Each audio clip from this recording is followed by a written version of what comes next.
Cool. Thank you all for joining. I've got you here on the chat stream thing as well. So I'm going to try and kind of divvy back and forth between that and this. What I wanted to do with this was kind of like more like a Q&A sort of production walkthrough, rather than like me just kind of babbling on at you and just kind of going blah blah blah blah blah about compressors and things like that. Let's just kind of have a chat and everyone can get involved and we can talk about all sorts of stuff production wise or Anjunadeep wise, or like whatever you want to talk about. Anything goes basically. But we'll kind of start off by going through the track first. I'm going to go through Chiaroscuro. That's how you pronounce it as well, apparently. A man on the internet told me. And then, if there's still time, we'll do maybe a little bit on Torn. The process is kind of the same anyway, to be honest. But we'll do a little bit on Torn at the end. I don't know how long I'm doing this for. You've got me until Anjunadeep kick me off. Let's just say that. But let's say about an hour. But they might kick me off at some point. Anyway, yeah. Put your questions in the thing. I'm going to try and keep on top of it here and sort of answer them, and we can stop and start as we go through it all. So yeah, put your questions in the chat thing, and I'll just start going through this. Let's play the track a little bit so you can remind yourself what it sounds like. And for those of you that don't know, my name's Braxton. I recently released a double A side on Anjunadeep. 2 tracks. One's Chiaroscuro and the other one Chiaroscuro, and the other one's called Torn. They came out on the 20th, so last Wednesday I think that was. And then this is Chiaroscuro from that EP or double A side. You should be able to hear that. Hopefully you should be able to hear that. Let me know about levels as well, if I'm too loud or the music's too loud.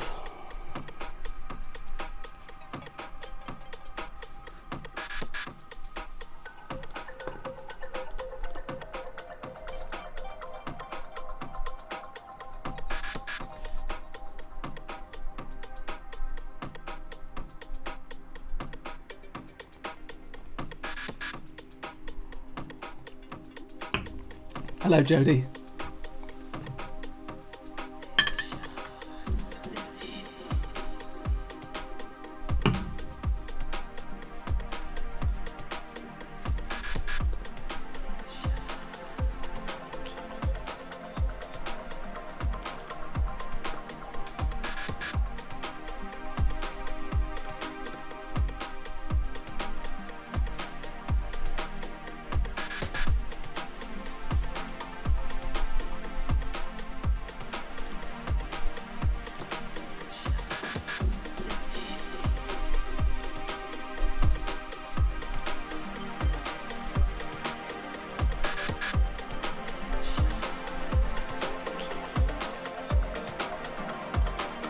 Let me know if that's too loud now.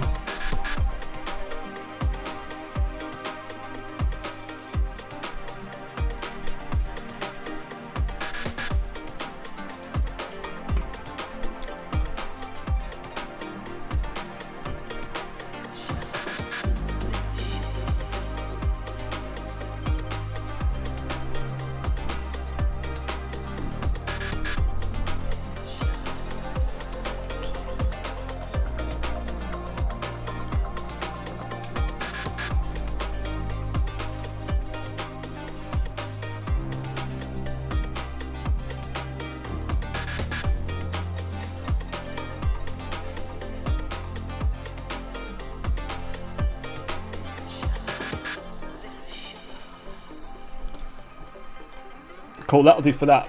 Let's go through some of those drum elements because that's what people are kind of talking about here. I tend to use, the way I kind of work things is this stuff here, pretty much to there, that's all sort of percussive elements. Couple little bass bits here, kind of low end sort of stuff here. That there to there is roughly kind of like MIDI sort of stuff, synthy sort of paddy bits and all that sort of stuff. And then this is just kind of like top end noise. And then that kind of filters out into these auxiliary tracks here, these 4 that I've got just here. So the drums all get processed kind of independently, or together. All the low end goes together, all the synth stuff goes together, and then like the top end sort of stuff goes together, and then it all arrives at the stereo bus at the same time. The drums specifically on this track contain a sample that some of you may have heard before. a guy called Polfolder, who he's released on Bedrock back in the day. He so when I started this track, I think sometimes I'll go through processes where like I'm having a bit of a sort of writing block sort of thing, and I can't write anything. And what I tend to do is try and do an edit of a track that I used to love. So I've got like folders of just tracks that I intend to edit at some stage, all of this sort of stuff. But then what inevitably happens is I'll start the edit, I'll start doing like a remix of that old like progressive house track or whatever, and then it will turn into an original, or I'll go too far with it almost, where it just doesn't sound like the original, and then I'll turn it into like it doesn't sound like the original, so I'll just turn it into an original track. And that's basically what happened with this track. In fact, where is... I still didn't know how to spell it, let alone say it. There's so many versions of this track. Is it that one? Maybe it's that one. Yeah, I think it's this one. This is one of the very original versions where it was more, yeah. So this is more of a kind of 4/4 sort of vibe. It's the kind of the similar sort of track, but a bit deeper and groovier sort of thing. Maybe I'll finish this, make it as like a little, I don't know, like free download or something. Well, probably can't do that, but, you know.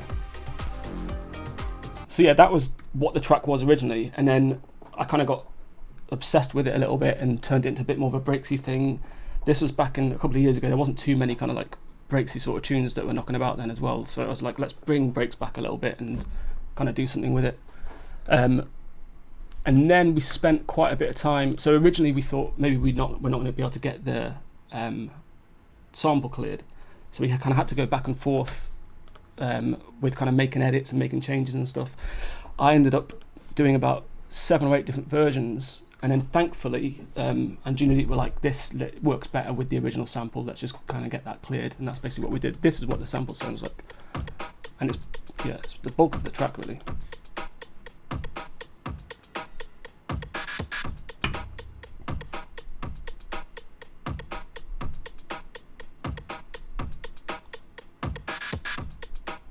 Yeah, and that's where all that kind of clappy stuff comes in, and that's what the drums sound like. I mean, without it, I don't want to play it because it's just going to sound terrible, but that's what it sounds like without that sample really. It's completely different. It's a totally different track.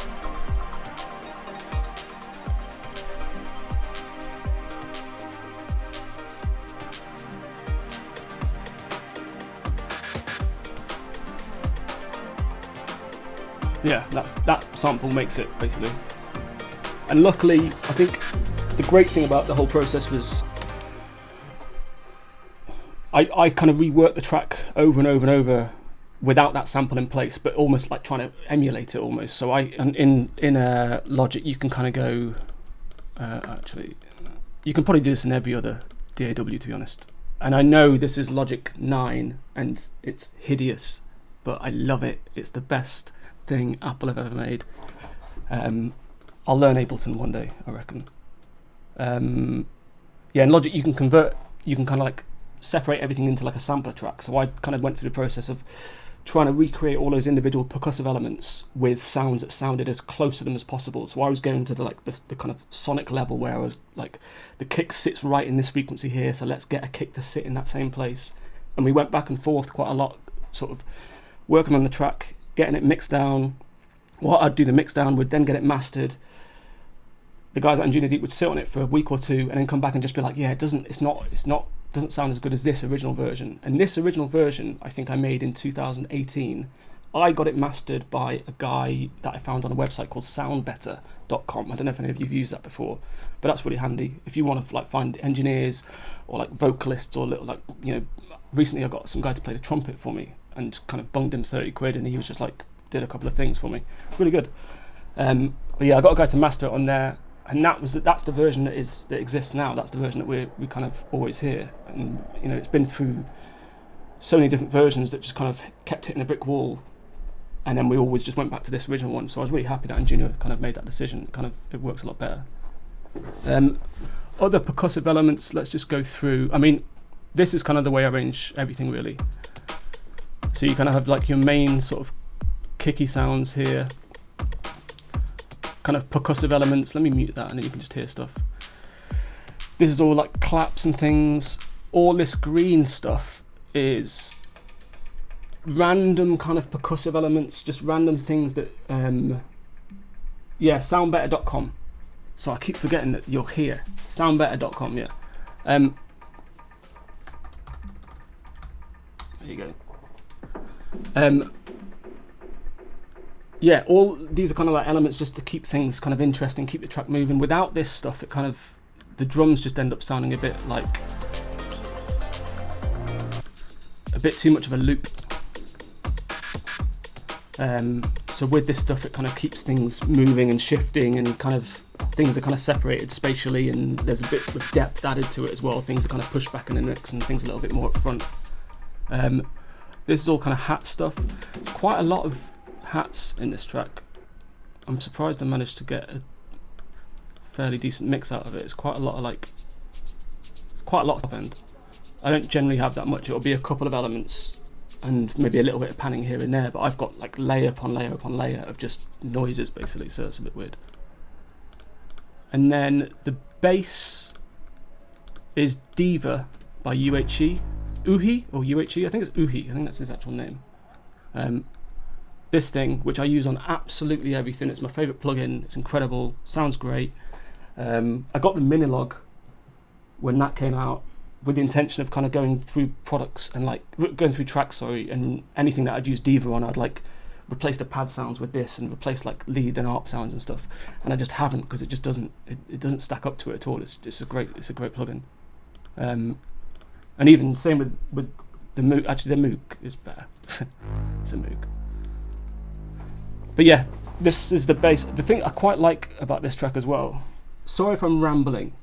Tell me if I'm rambling and if I'm not focused on what you're saying and answering your questions. But the other thing that I kind of like about this track is when I wrote it originally, I wrote it for a Anjunadeep edition mix that I was doing.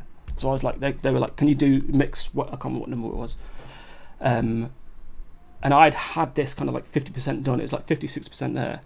And then I was like, I'm going to make it, I'm going to finish it, and I'm going to get it done, get it mastered by that fella. I'm going to get it all done, and I'm going to make it specifically for the mix as an intro to the mix sort of thing. So the whole intro on the original version, I don't think it had this at the start. It was just kind of like, why didn't that mute? Oh, I didn't press mute. That's fine. It was just all this kind of stuff floating around and all these kind of weird noises, and it was all kind of intricate, and it was like a nice kind of introduction. And that's also why I kind of ended up doing this with the bass line. The bass doesn't really come in till like 2 or 3 minutes into the track, so it's just constantly building. Percussive elements come in, vocal bits come in, additional pad bits come in. This bit here, you kind of feel like you get settled into the track almost. You know what this track is. You know, kind of like you essentially kind of know what you're listening to, if you know what I mean. You're kind of like, you know the mood. And then what I wanted to do with the bass line is kind of just shift that mood completely. So it was just almost a bit more kind of melancholic sort of thing. And that's why the bass line comes in there rather than right at the beginning. Logic 9. Weird oscillator. It's Logic 9. I'm glad you like the ramble. I'm sorry, I do ramble.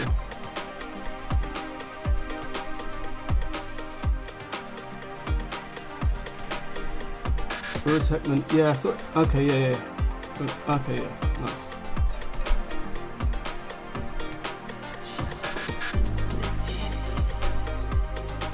I like the kind of, I don't know what's going for. I think I was going for like the whole idea of the track is this kind of light and dark thing, and kind of, I don't know, playing with these worlds of like things sounding optimistic and things sounding a little more melancholic sort of thing. So I think that's, and I do that in quite a lot of my music. It's kind of, it shifts between those two places, because I'm never settled when I'm writing stuff anyway. I'm never like specifically writing a certain track. I'll write something and then the next day I'll wake up and I'll just completely change it, and I'll go out the window and I'll do something else.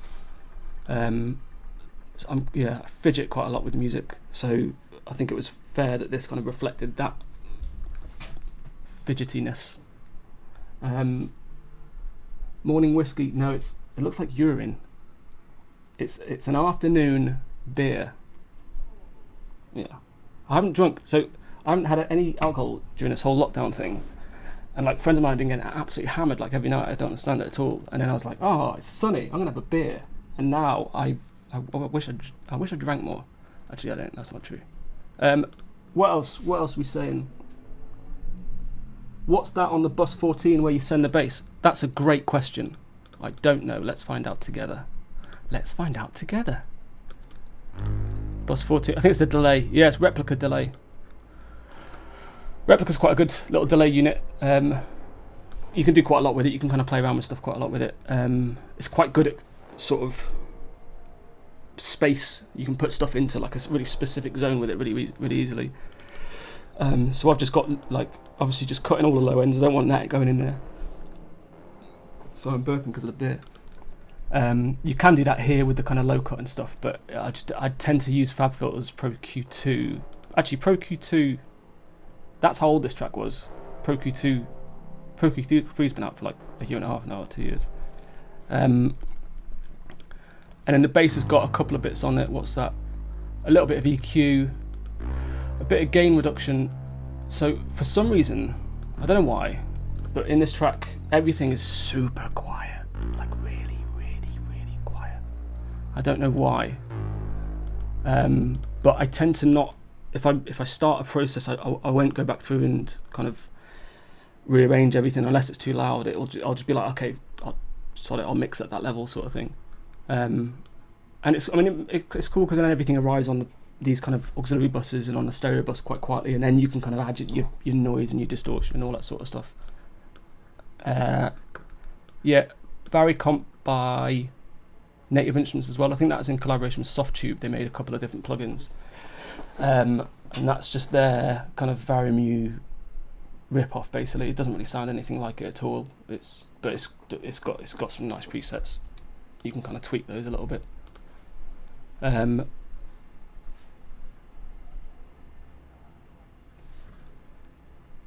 Let's play some more.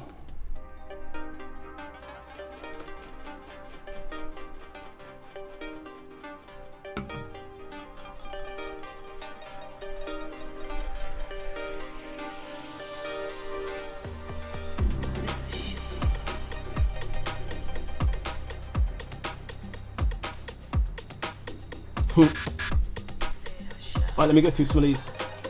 I haven't been keeping track, I'm really sorry. Let's go. How'd you process your kick? Costa official asks, Costau. What bad I say? Kicks. This kick is from Christoph Soundbank. He did like 5 years ago or something, he did like a soundbank of just stuff. Just like 90 sort of stuff. What's going on? Am I blowing your speakers? Maybe I'm blowing your speakers, that might be too loud. It's quite a nice kick, it's quite round and warm and all that sort of stuff. So there's a bit of processing on here, a little bit of EQ. It's quite a weird EQ shape, but it's kind of just sort of tweaking everything. Transient shaper, which is quite cool. Usually I'll use, what's it called? LFO tool to shape my kick drums. And then there's things like, I think there's one called Wave Shaper and a few other ones. Yeah, this thing. To kind of like change the sort of dynamics of the kick basically, but because obviously it's a break, that thing you have to fiddle around with it a little bit if you're doing stuff that isn't 4/4 basically. Because obviously the kicks fall on different places. So on this I just use Transient Master, which is another Native Instruments one, just to pull out a bit of the kind of initial start of it. It's a bit too clicky, and drop a little bit of sustain as well, because obviously the bass is quite rich. Oh, is this gonna? It's gonna have a moan, isn't it? This thing.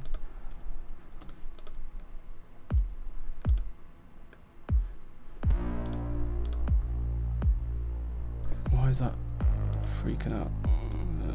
All right, it'll be all right. Let's just do that. There we go. Yeah, and then it goes into, where is it? Is that one there? I kind of do a lot of routing, so a lot of bussing in and out of things. That then goes into another kind of kick group, which is that's doing nothing. That may have been originally. Have I got automation on here? That might have been with the intention of making having a filter sweep type thing, which usually you don't want to really do with an EQ. You want to use an actual filter for it. But at this stage, it's not really doing anything anyway. It's cutting at 10 hertz, which will absolutely make no difference whatsoever, especially if I'm listening on these things. And then it goes to bus 61, which is my drum bus. So then everything kind of arrives on a drum bus at the same time. Where are we? Where do you get your vocals from? I've missed some. I'll come back to you guys. Vocals are from a sound bank, a contact library thing. So that's these two bits here. And it's like, I think it's like a... Let me find it. It's one of the, I think it's this, either this Delphi vocals or this female Turkish vocal performances plugin. Who makes it? Sonic something or other. I'll find out. Sonokinetic, I think that's what they're called. They just make loads of different kind of sound banks of quite sort of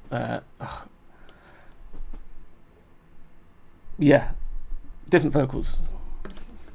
Ethnic-y vocals, I think that's maybe what you'd call them, but that's not what I would call them, but that's what some people would call them. I was kind of going for the sort of like Lisa Gerrard. I don't know if you listen to like Lisa Gerrard or Dead Can Dance. That's what like Papua New Guinea had in that Future Sound London had in that Papua New Guinea track. And it's kind of like new age music kind of works really well with this sort of stuff because it's you don't really focus on what's being said. It's just a tone of the voice almost. It's just like a characteristic, and you just use it almost like a sampler or like a synth sort of thing, as opposed to what's being said. That's the kind of way I was using it in this track anyway. So it was just like an element that sort of sits back in the mix, and it's just kind of part of the other sort of surrounding sounds, and it just kind of adds something a little bit different to the track, I guess. But yeah, that's where that was from. I think I must have bounced it because it's probably one of those plugins that's like a bit of a processor hog. My computer's ancient anyway, but yeah, I had to bounce that down. But yeah, that's those vocals, and then there's also this thing, which is from Imogen Heap, which is this thing. So she made this plugin for these guys.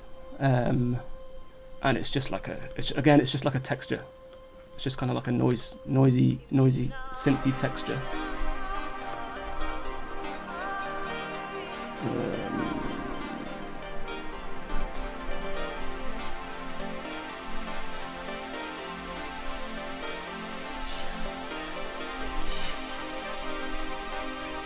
There was someone else that said something about something. So what, she's not singing? No, she's not singing in English. I don't know what she's saying. I probably should have researched that before. Let's just imagine she's saying something really lovely and sweet and not offensive. I don't know why she would be, but I just panicked then. Yeah, she's not singing in English. I don't know what she's singing. She was also in... Oh, yeah. Yes, funny name.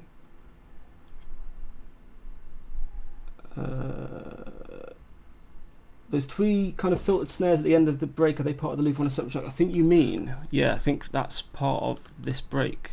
You mean, why is that so, there we go. That thing, bap, bap, bap.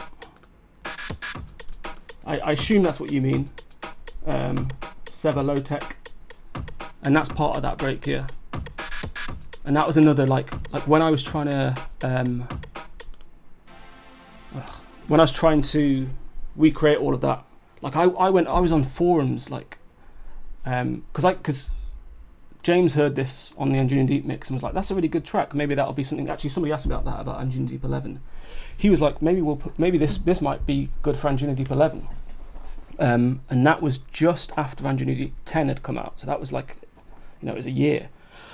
So I was like psyched, like this is great, this is really cool. I think maybe I'd just released When the Sun Goes Down, and then it was kind of like, yeah, okay, this is exciting, we can kind of work again and put something else out again, sort of thing.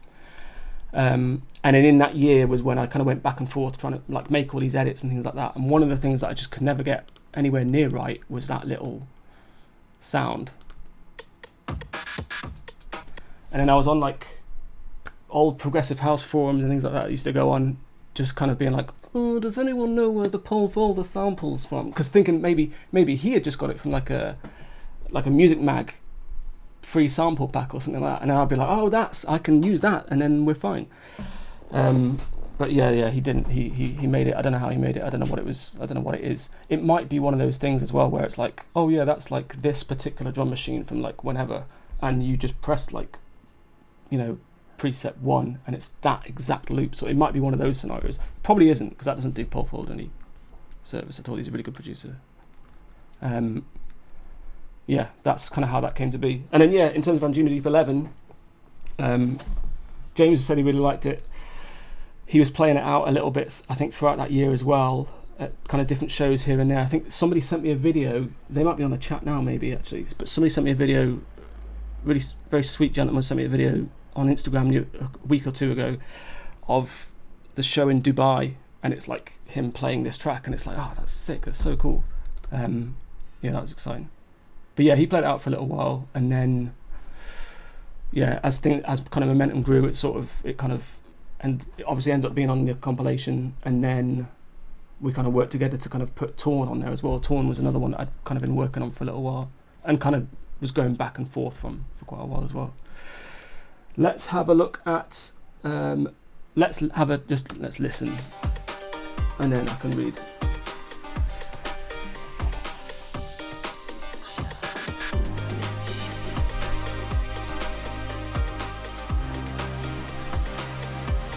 How do you approach mixing? Yeah, we'll come to that in a second.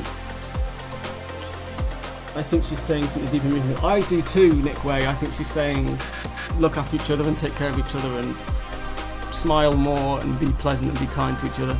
I'm pretty certain they're just condensed into.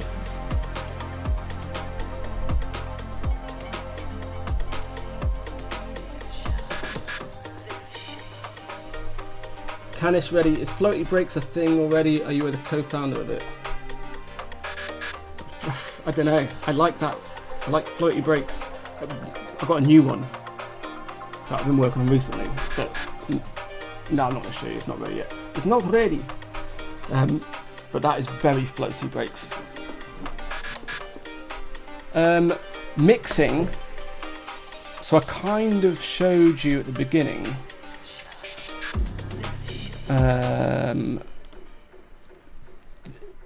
Generally it's the same, like I do this on every single track. It differs very slightly between tracks, and I'll show you with Torn in a bit how that looks. But these 4 buses here, that's everything goes into these 4 buses, and into that, and then into this output. This is usually processed in the same way on every track, so I tend to use the same kind of processing on my drum bus across every track. Same with all of the low end across every track and the synth stuff. But let's just show you because it's probably a lot easier. So yeah, the drum stuff is this. It's all obviously they've all got kind of like individual things on them. There's little percussive elements that are getting sent to like a percussive delay thing here. And there's kind of all of the bits that are kind of being sent and routed all over the place, doing different things, different reverbs, all sorts of different stuff all over the place. But then they all arrive onto this drum bus here. Sometimes what I'll do is I'll have like a separate parallel sort of distortion. I think I've got that on Torn actually. I'll show you that on Torn because that's quite interesting.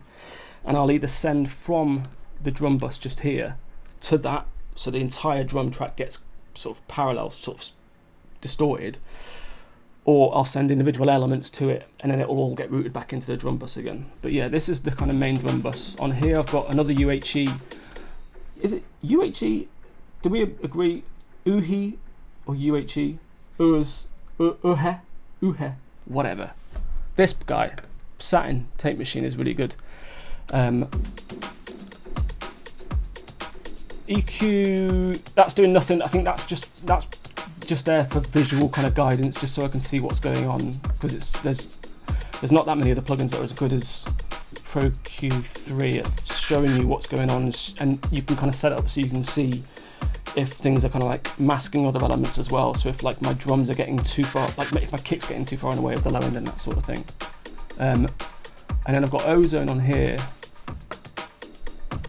Ozone uses the way it kind of processes things.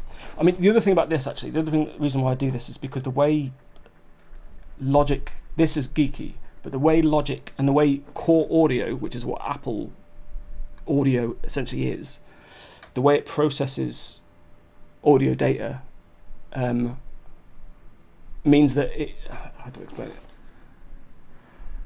You want to kind of split things up in this kind of way, or not in this way, but in a certain way where you've got things going into like maybe 3 or 4, maybe 5 auxiliary tracks before they end up on a stereo bus, because it improves the way it's able to distribute data amongst the cores of your processor. Does that make any sense? If not, then whatever. It's just stuff, computer stuff. And then things like this, like if you arrange it so that your like plugins that are kind of use quite a lot of heavy processing, like Ozone, isotope stuff is just a B word. Have it all kind of like aligned, and then everything is kind of getting processed like mathematically in exactly the same way before it arrives on your stereo bus. Otherwise, you don't encounter sort of noticeable phase issues, but there will be phase issues without a doubt. You might not just about be able to hear it, but they'll be there. So this kind of improves that a little bit. On the drum bus, I've got Satin and that thing. That's it without those things. The compression's just like a bit of multiband, so it's just cleaning up the low end a little bit, because that kick is huge, and adding a little bit of like brightness as well. And then this,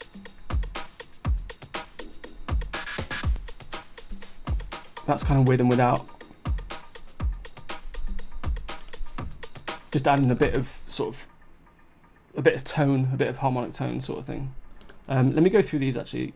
These 4 low end. Usually I'll have like 3 or 4 different bass elements, and sometimes I'll have like the Moog will be all of my sub, and then I'll maybe have like Diva doing like the kind of high mid bass stuff and the top end bass stuff.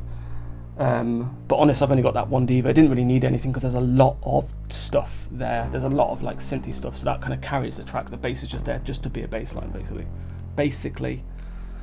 Oh, Christ. On here I've got a bit of the low end or low mids coming out of it. What is that? That's that. That shouldn't be in there. That should be in this synth. It's released now, doesn't matter. Yeah, that's the, where is it there? This is Native Instruments' version of Massive Passive, I think. And again, it doesn't sound like it, but it sounds good enough. Actually, it sounds very, very, very good. It's a really good plugin. And then again, a bit of Ozone Dynamics just to kind of like warm things up a little bit, like without those 2 plugins.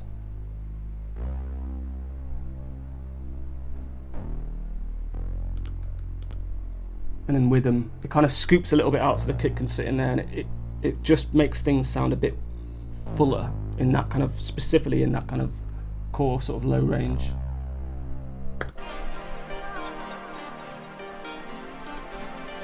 And then the synth stuff, or mid stuff,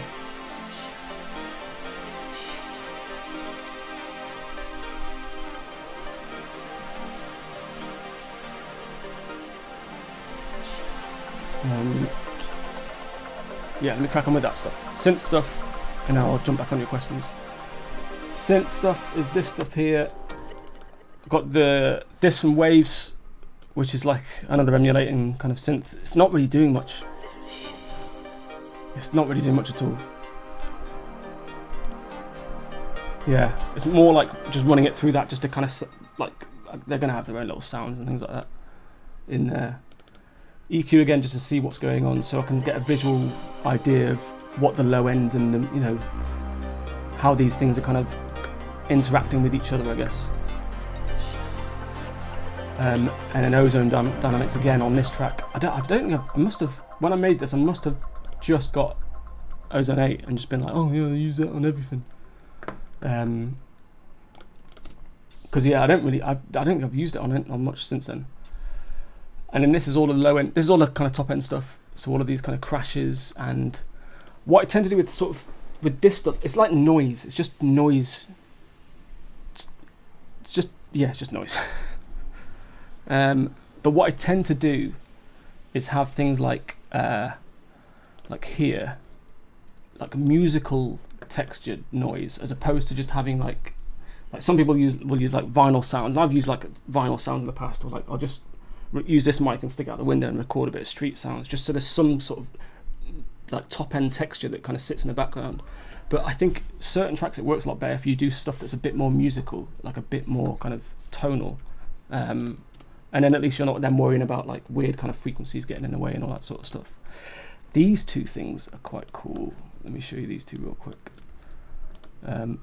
Morphestra and this thing, which I've titled GU Beatha 013 intro noise, which is the Sasha, it's the best compilation ever made. I guess this must have reminded me of that, which is why I named that preset GU Ibiza 013 intro noise. Doesn't really sound anything like it. I don't know. I name stuff weird.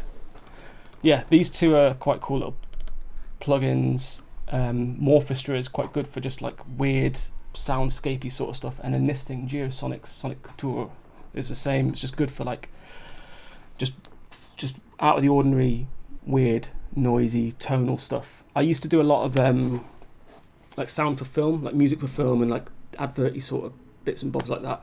And used to use those sort of plugins all the time, and they were just great, because you could just be like, you get a pitch through and it'd be like, oh, can you make a track that sounds like, and you'd be like, yeah, just one key for 5 minutes, and then send it to them and they'd be like, yeah, it's great.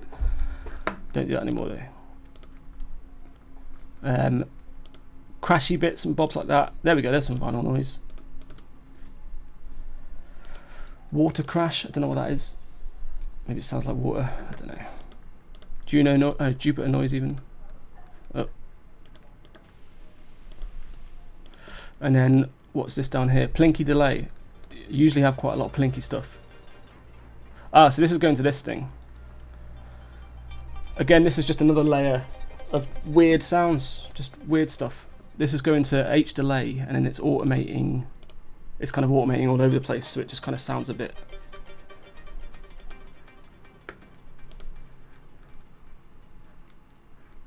Yeah, that just kind of runs through the track sort of subtly in the background and kind of sounds a bit weird.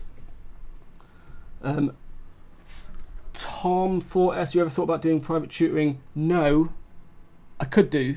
I don't know how good it would be, really. I don't know how good it would be. Plus, I'm quite stubborn when it comes to digital audio workstation stuff. I know Logic 9 inside out. I don't use Logic 10 at all. I barely use Ableton. Yeah, if you want to learn Logic 9, I'll teach you Logic 9. But it is horrible. It's really horrible. Is this your full-time job? No, I work part-time, and it's a job that I love doing, and it's great because it takes me away from sitting in this chair for however many hours a day that I do it. So for like 20 hours a week, I'll go and do something else that kind of occupies my mind. And also I get to listen to music when I'm at work, which I don't really do when I'm at home because I'm writing music. I think I did do music full time for a few years. I moved to Hong Kong a few years ago, and I was out there doing that was kind of like the start of me doing music full time. And it was great, but it was just kind of fell out of the loop of just listening to stuff, really. I didn't really listen to anything at all. And it's kind of the only thing that really keeps me going is listening to music. So yeah, I quite enjoy having that job and just being able to be out of this room, I guess, for a little while. But obviously I'm not there at the minute because everyone's poorly. What else we got? Love Saturn, especially its delay mode. Yeah, it's great. Arc Sun. Saturn's awesome.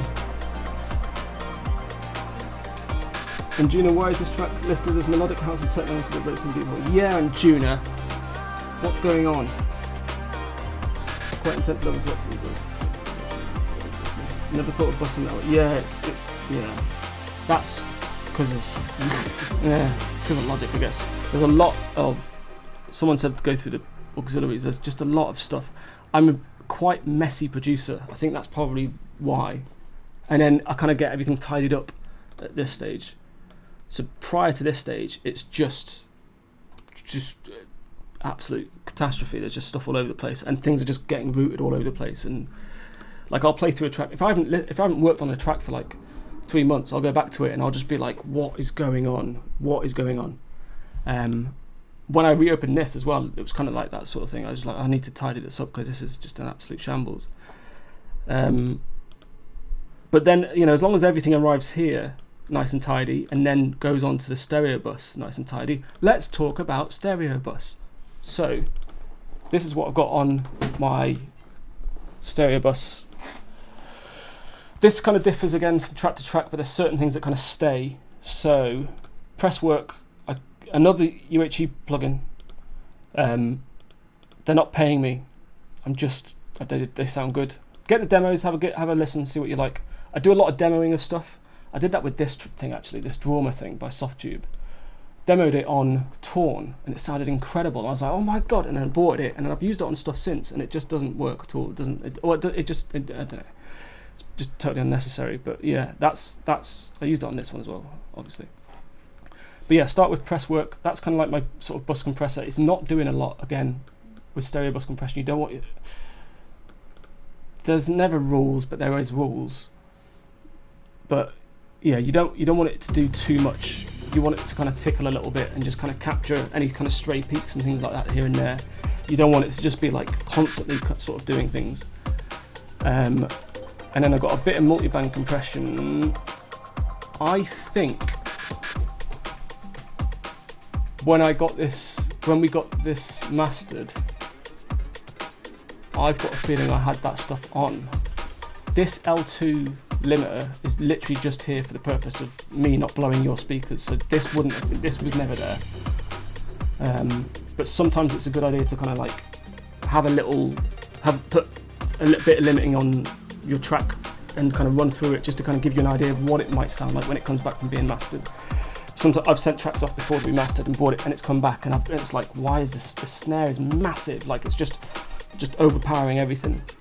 And it's just, I haven't been able to catch it in the mixing stage. I've not noticed it at all. But when it's got mastered, it's kind of just like stood out a little bit too much sort of thing. So sometimes it's a good idea to kind of not mix into a limiter, but mix, have a play around with it, reference with limiting, reference without limiting, just to give you a kind of vague idea of what the track's going to sound like. This thing is just doing a bit of tidying up for the low end again. It's just pulling out a few little decibels here and there, because again, that kick was huge. I think the kick, yeah, it's this kick and the Christoph kick together were just massive. And like every time I came to mix it, as soon as I removed like a couple of decibels here and there, the whole track just sounded really flat. So I just had to leave that pole forward sample and like almost untouched sort of thing. There's things here, but they're doing very, very little.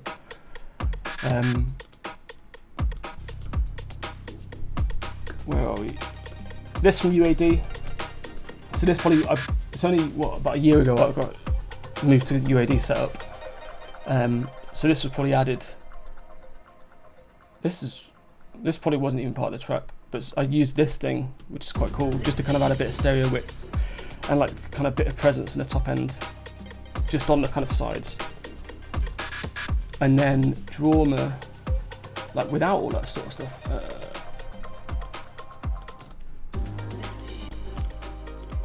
This is kind of what it's like without.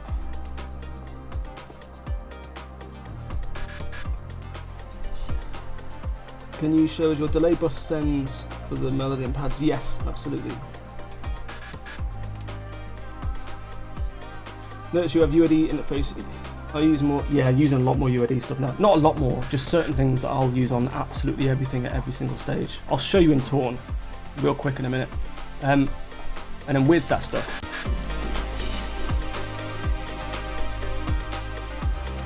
obviously it's louder, but it's a lot more contained, and everything is kind of moving and flowing sort of together, essentially, rather than like everything kind of sounded a bit loose with all that stuff off. Yeah, this drama thing is quite interesting. It just kind of, I'm using it a tiny little bit. It's quite intense, so you want to be careful with it. There's a preset of that. The preset of that. What's it called? Oh, right. We're not finishing at 5. We'll finish when we're done with all the questions. Cool. All right. There is a demo of that. So demo it. Have a play around with it. But be wary that a lot of those things you can demo, and then you'll use it on one track, and you'll be like, "This is gold dust," and then you'll try and duplicate that across other tracks, and it just doesn't have the same effect. What did you say? Can you show us your delay bus sends for the melody and pads? Yes. So the main kind of pad stuff is this, which is a Jupiter from Arturia, which is great, but it's massive and it's a processor hog, but it's great. Everything that this thing does sounds huge. I quite like using, I tend to kind of get quite surgical when it comes to writing stuff, so I tend to use a lot of different plugins to form one sound, because I think it just sounds a little bit better, and I tend to stray away from plugins that just sound full immediately. Plugins that sound like that immediately everything is polished and done, and it's you know, I don't know why. Probably don't need to do that. That's probably why I end up using 6 different hi-hat sounds. It's stupid. Anyway, this thing just sounds huge on everything, and especially with pads and stuff, you want to kind of be a bit careful with where they sit in the mix, because obviously this takes up a huge amount of dynamic range and doesn't leave a lot of space then for all of the kind of intricate-y little bits that I like to do as well. So it's another one where you kind of have to be a bit careful, be a bit selective of the sound that you're using, of how it's being used and stuff. This is obviously automating. Ugh. So it's kind of like opening up quite a lot. I think I used the UHE filter for this. Yeah, I did. Oh no. Yeah, it is UHE filter. Because the filter on this thing is tiny and it's kind of really awkward to use, and it doesn't sound, it sounded really sort of staggered. It wasn't very smooth. So I switched over to the UHE thing just to kind of do those kind of sweeping sort of opening up and closing of the filter sort of thing. Satin again, just to warm it up a bit.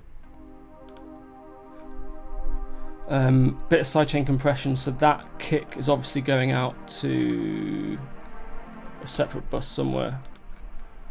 Yeah, there. And so there's certain things that are obviously going to be sidechained against that kick.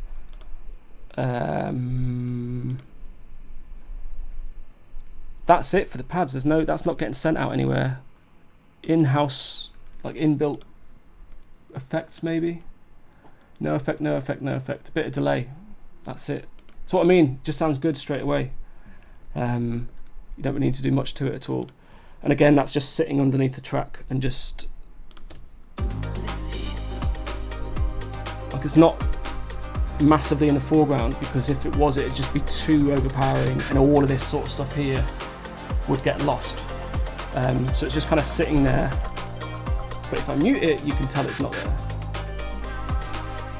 So it's kind of a case of just playing around with that sort of stuff and making it sit in the right spot, making it sit in the right space sonically, and then kind of like in terms of the depth and things like that. This thing, which I've titled Bok Pad, which is probably some sort of Boards of Canada-y sounding thing. Yeah, a little bit Boardsy. So this is kind of doing the same as the drum, as the bass line. And again, a a bit of reverb, not a huge amount of anything else. The main, what's this doing? Synth delay. So the delays on the ARP is just coming from Diva itself, because it's quite a nice little delay unit, and you can automate it quite well as well. It's quite good fun.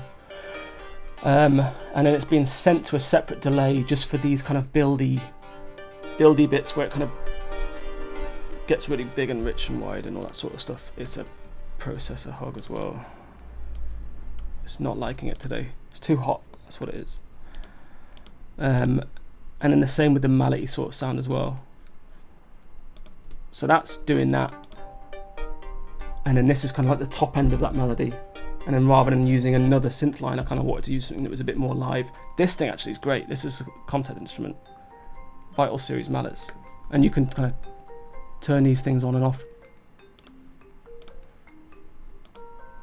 Oh.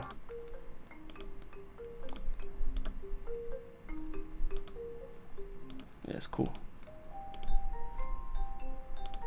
And then it kind of shifts as well. I quite like this because I listen to a lot of Steve Reich, and like quite like how things in terms of phase kind of just sort of shift out a little bit, so the melody kind of changes almost.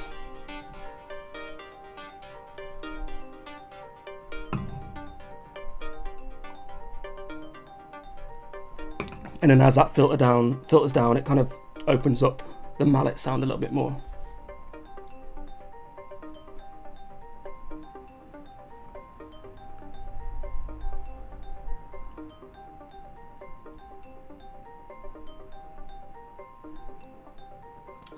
Different tracers, just make things clear, this is a pre-master, yes. Yeah, so this was a pre-master. I think I can't remember whether I had these things on it or not. The fact that they're separated, I would have definitely have left this on, the press work. I don't think I bounced it like this. I probably would have bounced it with these three on. Maybe not the drummer actually, I don't know, I can't remember. But I would have probably bounced it maybe at this stage, and then that would have been my pre-master, then that would have got sent off sort of thing. There's all sorts of like stuff that people talk about in terms of like for me it's like, just don't have a limiter on there. That's all you need to worry about. Don't have a limiter, and make sure you've got enough headroom for them to actually do their work, do their job as mastering engineers. But if you want it, like what I used to do was I'd kind of like, I'd work on it with certain things on my stereo bus, and then I'd go, okay, turn all them off, and then bounce it, and then let them master it. And it would come back and it would just be like loose and floppy and all sorts of stuff, and it wouldn't sound good sort of thing. So now I kind of just make sure they've got enough headroom to work with, and make sure they've got enough dynamic range to work with, more importantly. So make sure that what you're giving them isn't just like everything just kind of squashed and just too sort of tucked in sort of thing. And if it is, I mean, give them, I don't know, you can give them a few different versions, I don't know. Yeah. Try things out with mastering engineers. It is the dark art. And it is kind of like, yeah, I was chatting to a few people about this recently, about how like sometimes you can nail it. I can like on Torn, I got a really good mix out of it, and then I did a master, and then when we got the masters back, I was like, I kind of made the decisions that mastering engineer made, because they're very, very similar. And then I've tried that on other tracks, and it's like this. I'm really bad at this. I can't do it. Yeah, so mastering is a real dark art. I'd love to be good at it, but yeah, you'd have to, yeah, maybe a long journey. Let's look at what else are we saying. Someone said something about something somewhere. Pad layers, ARP, cool, master. But has he got over that borderline extraterrestrial synth with lots of delay on it yet? The one that comes out briefly 8 bars. So, based gob. What are you talking about? What's that mean? Borderline extraterrestrial synth.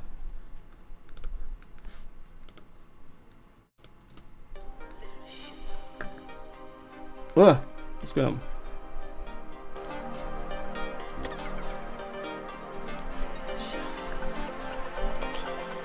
Maybe those things. Didn't talk about those things. I don't know where they're from. Hang on, sorry. This thing. I can't remember where I got this from. I think think this is from a Sasha Sound Lab kind of contact instrument thing. I think.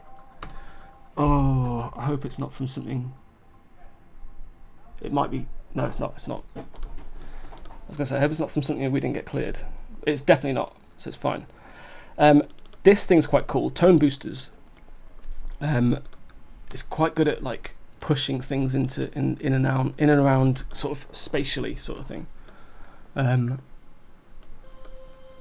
It's hard to show you on here.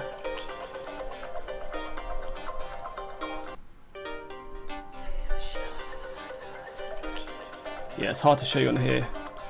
It'd work better if you were in this room, but that would just be weird. But yeah, it's quite a good plugin to kind of like one of the hardest things I find is making things sound sort of deep, or adding depth to certain sounds, like pushing things back in a mix as opposed to like just being able to go left and right, as long as you can get kind of like a good amount of depth in there. And when I listen to producers like what's his name, like my mind's gone, it doesn't matter. People like John Monkman, who's done stuff on Anjunadeep, you'll listen to it, there'll be stuff there where I'm just listening to it and it's like, how has he got it to sound like it's there, literally over there? Like, I'll have headphones on, it's like, why is it coming out of the back of my head? It's just incredible. But that's kind of like, yeah, those guys are unbelievable, good producers. On Logic Stereo Bus different than the Master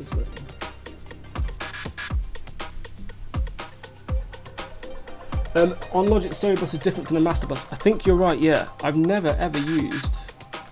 Yeah, the master is sort of this thing, but you can't really do much with it at all.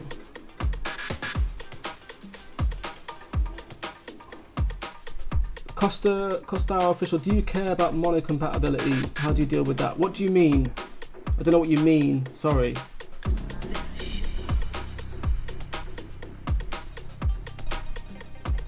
Which library for the bot pad? Christos TKD. It's a Bach library, and it's really, really, really good. Let me show you. Oh yeah, still got it. I thought I'd bounced it. Yeah, it's this thing. I don't know who made Bach Audio Warp. I've had it for years.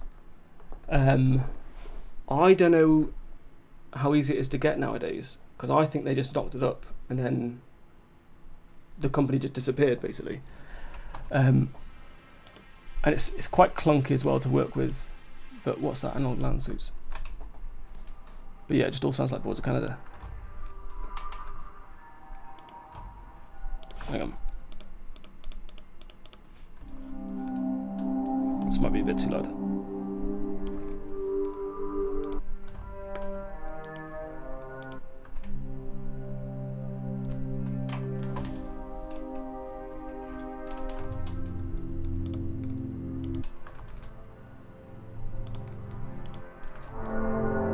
Oh, sorry, it's loud. Yeah, sounds like that. It's kind of cool. What was I on? That one. Maybe that one. I don't know. It's fine. Steve Reich, nice. Yes, Steve Reich, nice. Are we going to beat City on the 17th of June? Very good, Tom. I hope so, but probably not. What would you say for someone who wants to learn production from scratch without any production knowledge? Some guy asked me about this on Instagram the other day, and I kind of went off on a whole reverie about like what would be a good option. Get on. There's so much free content out there. So much free content on YouTube. Go and find the stuff that kind of resonates with you, and they're kind of teaching you the stuff that you want to learn about, and then just kind of replicate what they're doing. That's what I'd say. So this thing is, like, when I got into music production, there was Pro Tools, there was Cubase, and there was Logic, which was made by eMagic. It hadn't been bought out by Apple yet, and that was pretty much it. And actually, and then there was like stuff like Fruity Loops, but that wasn't like a serious contender in terms of music production. That it was more like, that was back in the day when it was like Music 2000 on the PlayStation or whatever. It was just, you could just drag loops in and then that was it, sort of thing. And then now it's crazy. Now there's just so much stuff out there. So many kind of different platforms, different ways of making music. it's just about finding the thing that works with you, because it is hard to kind of get into it. It's really, it's a big kind of like learning curve sort of thing. But you can do it. It's really easy to, well, I just said it's hard. It's easy to find enjoyment in it, and it's kind of easy to learn about it if you just keep at it. So I would say just go on YouTube, find tutorials where they're kind of like talking about the things that you want to learn about and making music that you maybe want to make, and just go and copy them and do what they're doing, and you'll learn things along the way. The great thing about all of this is once you know one system, you kind of know them all, if that makes sense. So once you know Ableton inside out, it wouldn't be that hard if you wanted to transition into something like Logic or vice versa sort of thing. It's, so not that you'd ever need to, but you know, it's not, you don't need to be overwhelmed by the options that are available to you. Just pick one and stick with it. And then, I mean, the cool thing as well is, like, again, like when I was younger, there was kind of a huge stigma attached to like the different programs you could use. Like, I remember when I was a kid, people, if people were using things like Reason, they'd kind of get like sneered at almost. It was like, oh, if you're not using Cubase, then or Pro Tools, or whatever, then you suck or whatever. And that's kind of, I feel like that's gone now. I feel like that's not around anymore. I think people just don't care anymore. I think because it doesn't matter. None of it matters at all. Just find the thing that you like and stick with it. That's why I still use Logic. Why I still use this version of Logic anyway. It's kind of, it works for me. It does what I need it to do. I don't need to keep updating it and keep downloading new synths and things like that. I can just use this and that's, and away I go sort of thing. There probably will come a time when I need to upgrade, but yeah, I'll probably just stop writing music then. I won't. I'm not going to do that. What else are we saying? Box is still on Contact Hub for 20 quid. That's cool. Yeah, it's good. It's fun. I mean, it's just pads that sound like Boys of Canada. But yeah, it's cool. That's good for 20 quid.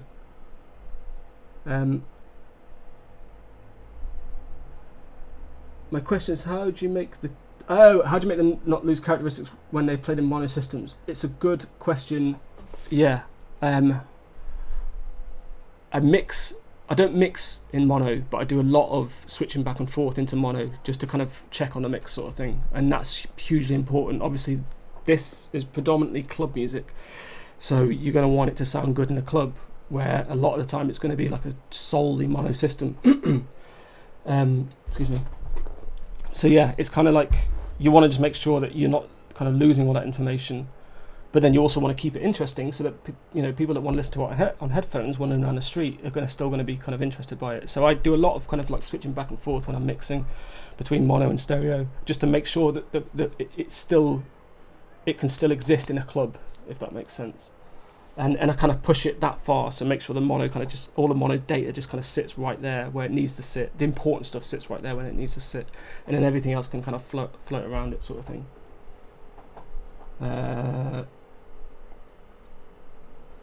Why such an old version of Logic? I think I said that. I think I told you that. But yeah, it's just, yeah. I know it looks terrible. The thing is, what happened originally with Logic was they released Logic 10, and then I got super excited, downloaded it, and then immediately got annoyed that it looked like GarageBand. And I'm quite stubborn when it comes to Apple. And I just refused to learn how to use it. And then I remember thinking, I'm not going to bother learning how to use Logic 10. I'm just going to use Ableton. I'm just going to start using Ableton. And then that still hasn't happened yet. I use Ableton for like putting together mixes and compilations and things like that. I do a series of mixes every month, although I'm not doing one this month because I'm just too busy. But the mixes are all on my SoundCloud, lights on and lights off. So it's kind of like, lights off is just stuff that I would generally play if I was DJing this weekend, for example. And then the lights on stuff is just things that I'm listening to right now. And lights on is usually, sometimes it'll just go off all over the place, like it'll be just whatever, I'll just segue just random songs in there for the sake of it. And then the lights off stuff is like kind of more techno-y and housey and breaksy sort of stuff, trancey sort of stuff. And I use Ableton to put all that sort of stuff together. But yeah, this just works for me. I kind of, yeah, let's play some music.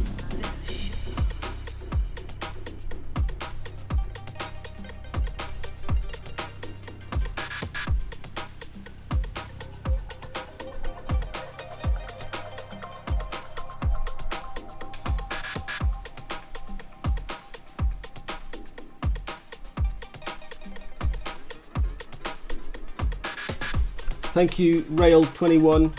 Yeah, these things are always like just me talking about compressing and stuff. This is like alienating half of the Anjunadeep family, really. And it is just kind of nonsense. But really, I mean, anyone want to know anything about anything, throw their questions in there. You know, this doesn't have to just be about music production and that sort of thing. Shall we take a look at Torn? Let's have a look at Torn. What time is it? 5:05. All right. Yeah, let's do this. I apologise that this is probably going to take 45 minutes for my computer to load. There we go.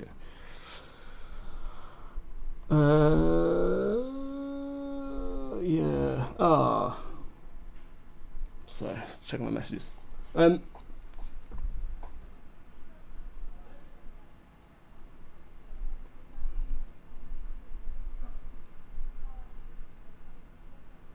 How'd you get involved with Anjunadeep? So, it's a weird one. So, I'd been sending them tracks for a long time, quite a good few years. They've always been a label I would love to have been signed to, sort of thing. So I was sending them the tracks for quite a few years. And then my manager, who's awesome, had an opportunity to meet them at a big festival in Amsterdam and got to kind of like show them a couple of bits and bobs, like personally, sort of thing. I think James heard When the Sun Goes Down and really liked it and played and started playing it in his sets, and then sort of got in touch and started talking about releasing it as a single. And then it just kind of went from there, basically. That's not to say that every single one of you needs to go out now and get a manager. I know there's producers even on this label who don't have managers because it's for them it's not necessary, and for a lot of people it's not necessary at all.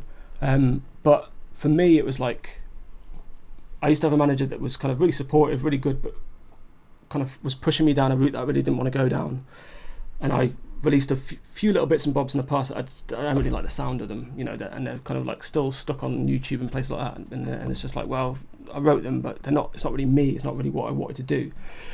It was when I was like full-time musician sort of thing, so I was kind of doing stuff for money a lot of the time as well. And then my current manager, Amy, got in touch and she was like, I really love your music. And she's into the scene, she's into the kind of whole vibe and everything. She's probably still watching now as well. And yeah, she was just super supportive, and it was just like that added kind of arm around me that I needed to kind of get me going again and get me sort of being productive again, that sort of thing. Yeah, that's. But again, that's not to say that people need to go out there and get a manager immediately. That's not what, you know. Get good people around you. That's the most important thing. What was it Brian Clough said? Get good people around you and the rest is easy, or something like that. And it's true. Like, get the right people around you. Surround yourself with the right people, and everything kind of falls into place a little bit easier. And yeah, that's super helpful. Anyway, Torn. Oh, that's the same. All right, whatever. This. Hang on. I don't know how loud this is going to be. Is that all right? Where are we? -20? Yeah, that should be all right. Let's go to the start. Let's play a little bit of Torn. And now I'm going to put your questions in the thing. Is that playing? That's playing. I'm going to get a beer.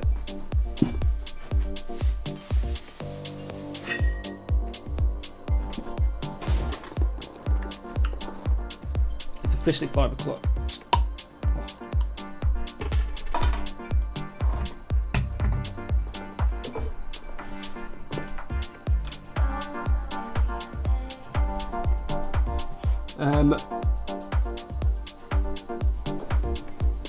Beautiful colouring of tracks. Thank you so much.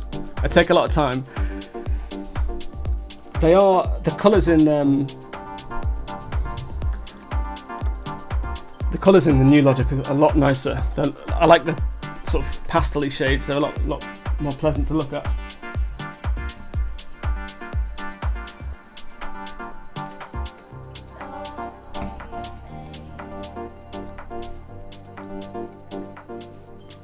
HMed25, favourite synth is Diva. I probably use Diva quite a lot in this as well, yeah. bass, bods in bass.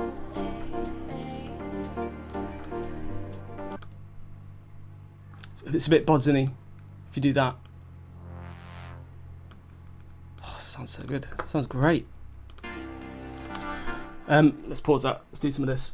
Are there any smaller labels with style that you recommend? Just cost out. Just send your stuff to labels that you like. Really, just send them any label that you love, that you want to be part of, that you want to be associated with. Send your music there. When I was very, very first starting out, I was sending stuff. I was kind of like signing up. I was signing stuff left, right, and centre. And it's not really. I think you want to, like I said before, in terms of surrounding yourself with good people, you want to associate yourself with labels that you like and labels that support you. And the most important thing, and one of the great things that I love about Anjunadeep from a kind of like producer standpoint, is that the way they kind of support artists is how it should be done. And it's kind of like how it was done back in the day, and then it kind of disappeared a little bit as we kind of moved into the kind of digital era of music. People just started getting signed up left, right, and centre, and then music just started getting, it's so easy to just put stuff out. Whereas with Anjunadeep, it still kind of like retains that kind of idea of you're being kind of like sculpted a little bit as a producer in terms of the way your track sounds and the way your track, or I was anyway, and it was really helpful, like especially on the last track I showed you with the getting that sample cleared. That was a lot of kind of going back and forth with them to the stage that they were happy and I was happy. And in reality, I was happy. I would have been happy just knowing that they were happy, but they weren't happy at particular stages. They not unhappy, but it was like it just didn't retain the characteristics of the original version. That was kind of like the idea. And a lot of other labels would kind of, in that situation, they'd just go, okay, well, but this is fine though, it's fine. Whatever you've done as an alternative, that's fine, and put it out. And that's the way a lot of other labels work. They just, you send them music and they'll just be like, yeah, cool, we'll get it mastered, then done, and it gets put online. There's no kind of like development, and there's no kind of like sort of working with you as an artist or anything like that at all. Whereas with Anjunadeep, there's a lot of that. So find labels where you're being kind of groomed. Is that the right word? That's probably not the right word. No, it's definitely not the right word. But you know what I mean.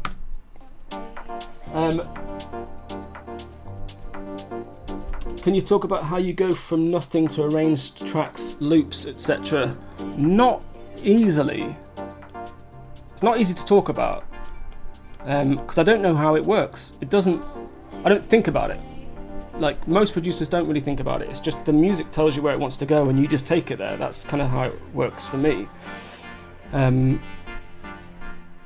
With this one, I remember starting out with this particular beep beep beep beep beep thing, and I thought that's quite nice. It's really simple. It's not nothing to it really. It's not like a complex melody or anything like that at all. But it just sounded quite nice. And again, I kind of wanted to do that thing. What's that say? Alright, sorry, BBC News alert. Everything's fine. Well, it's not fine, obviously. It's absolute shit show, but this thing as well. Where are we?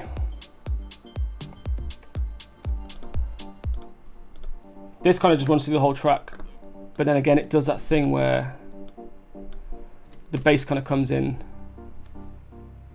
And that's kind of like the sort of melancholic element. So you kind of think you know where you are and where you stand with that kind of like melody, if you can call it a melody. And then the bass comes in and just kind of completely changes everything.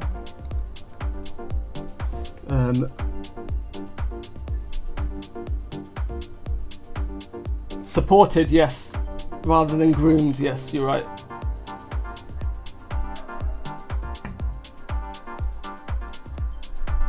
What's your thoughts on music theory? I never learned anything. I don't know anything.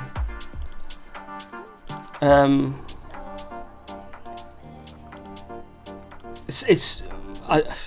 don't. It's a weird one. There's no rules to any of this. Do what sounds good. That's kind of the only rule that I follow. If you want to go and learn kind of like music theory and study music theory, then that's fine. Make use of it in your music, sort of thing. Everything helps. So whether it's kind of you're studying music theory or you're studying, like I moved to Brighton to come to uni and basically studied kind of, the course wasn't a music technology course. I specifically didn't want to do a music tech course because you can only really learn music tech when you're in a studio, for example, or just by doing it, sort of thing. So the course I did was more focused around experimental music and kind of like minimalism and kind of like sound. The title of the course was sound art, and it was just all about kind of listening and not really focusing on music itself, just focusing on the art of listening and the art of sound and what noise is and things like that. And that was super useful because it was just like, you just open up so many kind of possibilities, especially when it comes to music production, in terms of how you want something to kind of sit and how you want it to sound and things like that. And so a lot of that I try and incorporate into this, which is weird to try and get it into kind of like dance music, but it kind of works. It kind of works to a certain extent. What else was saying? What inspires you to make dance music? I just want that moment where you're like I don't go out enough anymore, but those moments when you're just sort of lost in the middle of a dance floor and you're just not really thinking about anything at all, I want people to have that, but I want to give that to people, basically. So that's kind of what I'm sort of at the back of my mind every single time I'm writing something. It's just make people feel that, make people kind of like enter that little space where they can just close their eyes and not really think about anything at all. Everything just goes, all this that's going on out there, none of it exists. You know, nothing's important. Time doesn't exist. We're all here. There's no reason why any of us exist. Alright.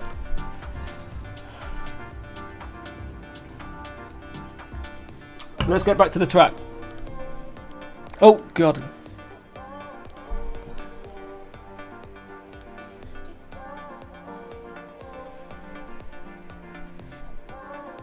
How can I send music to you to know some feedback? Yeah, send me on SoundCloud. Send it on SoundCloud. Find my SoundCloud, Braxton Official. Yeah, Braxton Official on SoundCloud. Or Instagram, Braxton Sound on Instagram.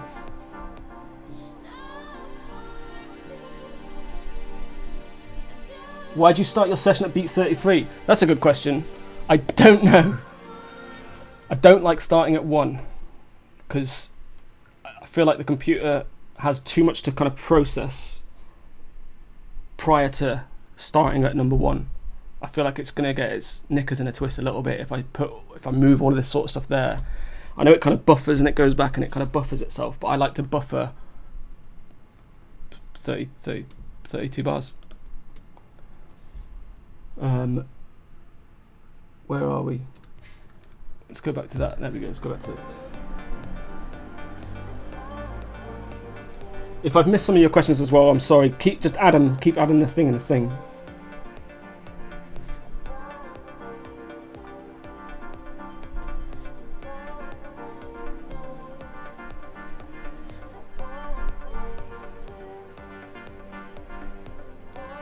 Which Anjunadeep artist resonates with you the most?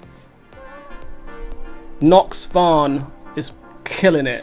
I don't know if any of you saw his live stream, his Twitch thing last week, whenever it was. It was like, I don't know what time it was in the morning here. It was like 1 in the morning, maybe it was about 11 at night. And I was like, I'm gonna go to bed, just quickly have a look and see what's going on. And it was just breathtaking. It's insane. He's changed the game for like Twitch live streams and DJ sets and stuff. It's just sick. I don't know if they've put it on the thing. Anjunadeep, if you're listening, put it on the thing if you haven't put it on the thing, because I want to see that again. That was so sick. He's great. Marsh is incredible. Lovely guy. Really good producer. Writing incredible stuff at the minute. John Monkman as well is another one. Really, really good. Just Her as well. She's down here in Brighton. Yeah. She's writing some incredible stuff as well. Obviously Jodie's album's really good. Have to say that. But it's true. It's really good. Yeah, it's great that like these guys are able to kind of go through the process of writing an album. I can't imagine writing an album. and kind of putting your heart and soul into that many kind of like sort of pieces of music to kind of bring something together like that. And yeah, Jodie's done an unbelievable job with that thing. Incredible. That thing.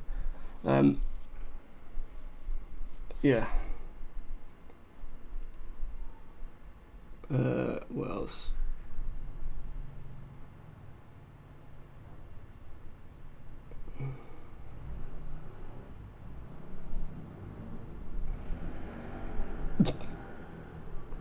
Where'd you get this vocal? This is from a good friend of mine, Danny Wells.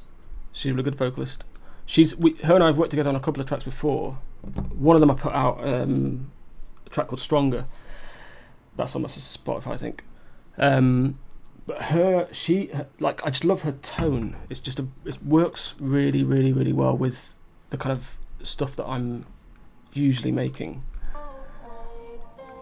And it's just quite breathy and just, I don't know, it's quite rich and there's a lot of, it's like here. Yeah, sounds good.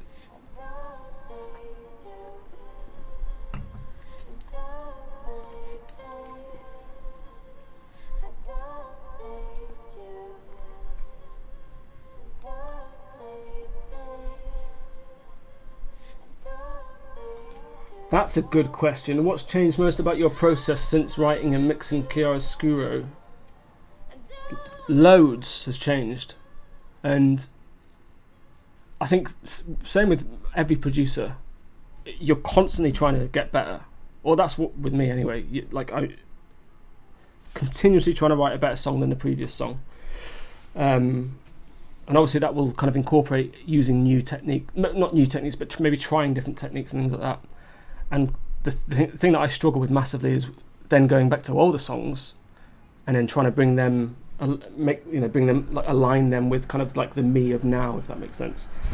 And that's why sometimes it's a little bit difficult to kind of like hand certain songs over, especially with Chiaroscuro. That was hard to hand over because for me, there's things in that track sonically where I'm like, this is pretty bad. This isn't mixed very well. Like if I was writing this now, then I'd make completely different decisions.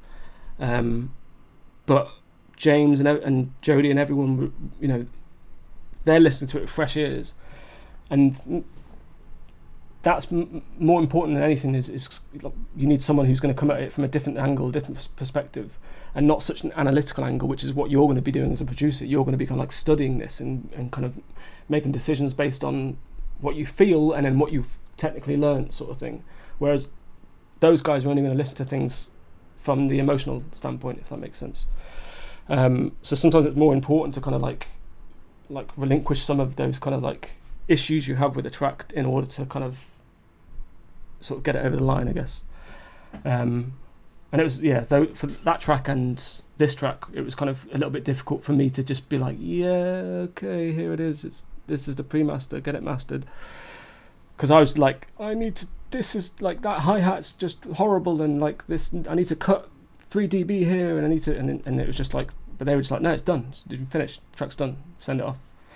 So getting good people around you again is more important, one of the most important things you can do. Doesn't need to be managers, doesn't need to be A&R people, doesn't need to be anyone involved in the industry, it just needs to be good people who are going to give you the right advice. And that, obviously that's just, that's terrible advice, because that's almost impossible. It's very difficult to just find people that have got good advice. But yeah, it's important. It'll help you kind of get to, the next stage a little like sooner. Essentially, yeah. Rambling again. What are your favourite plugins? Diva. I think we've established that. What else do I use a lot? Zebra. Just UHE. This thing's quite cool, actually. Tal, Annoyingly, I've lost all... Oh, no, I haven't. Okay, ignore me. I thought I'd lost all my presets. I didn't like a... Yeah, I don't know. Where's that? Where is it? That one there. That one. It's just like a digital Juno. Come on.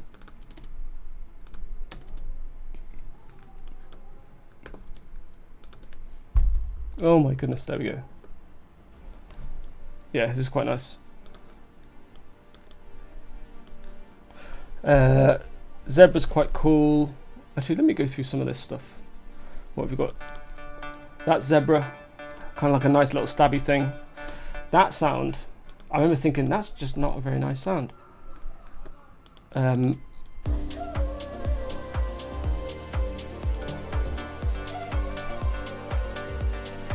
But it kind of pushes the track along quite nicely. It's kind of like keeps everything kind of moving.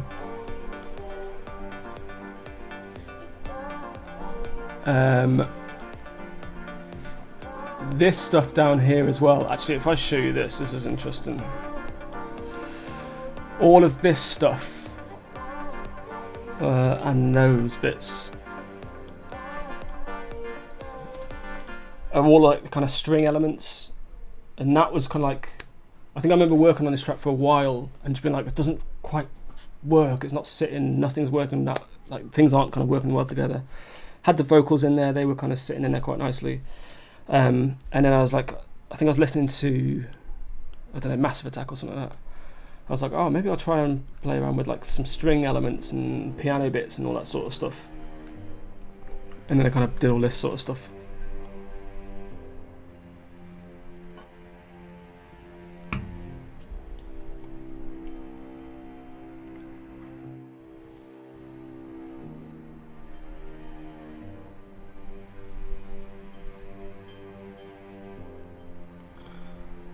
Thomason, you mentioned you don't know a lot about music theory. How do you do chord progression stuff? Just, I hear it, basically. Oh God, sorry. Yeah, I hear it, and then so I'll just fumble around and write it, basically. Like I kind of play stuff.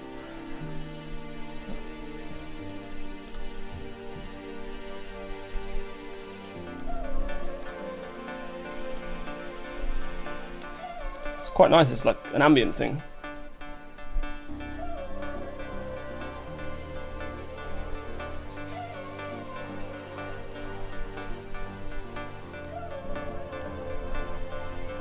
Yeah, I'll hear it and I'll just play it, really.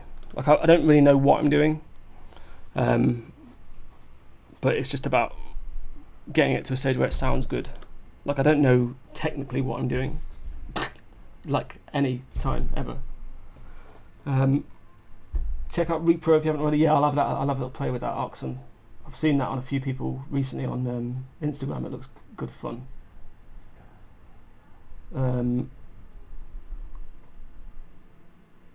What a lovely conversation. Thank you, Astro War 2050. Do you have any plans to remix any tracks? Yeah, I'm remixing a couple of bits in a minute. Remix is always difficult because it's kind of like I'll always want to do specifically what I want to do with it, and then sometimes that's not what they want, sort of thing. But they're always good opportunities to kind of get just to play around with stuff. I use them as in those sort of circumstances. Like it's a good opportunity to just try something out that I haven't tried out before. Maybe try out sort of routing audio in a different way, or like kind of arranging in a slightly different way and experimenting, and yeah, they're kind of like interesting opportunities to do things. But yeah, I'd love to do more, but it's a case of just getting the right projects. I think that's the main thing. And what I tend to do when I do remixes as well, I don't listen to a lot of the original. I'll skim through it a little bit so that I know roughly sonically what exists in is going to probably exist in the stems. I know what I've got to play with, and then I'll kind of commit to it. But I tend not to listen to the original track because I don't want to get sort of sullied with what that is and how that kind of exists, sort of thing. I want to just do my own thing, just with your data, almost, if that makes sense.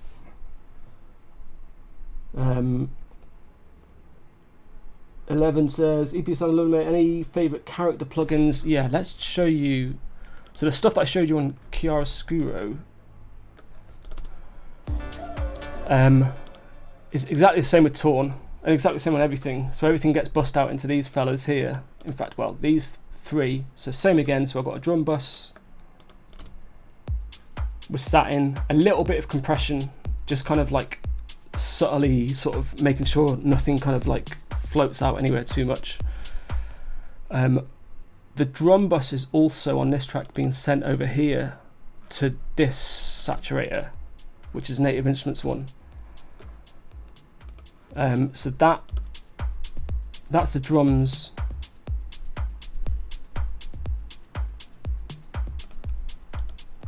And then that's kind of without those two elements. So you can hear it's not as full, it's not as kind of like dynamic, and it's not as full, and it's just not got that kind of weight that you want with the drums basically. So that's always quite a handy way of like sending it out to like this. I'm using Supercharger, which is Native Instruments, I think, so yeah.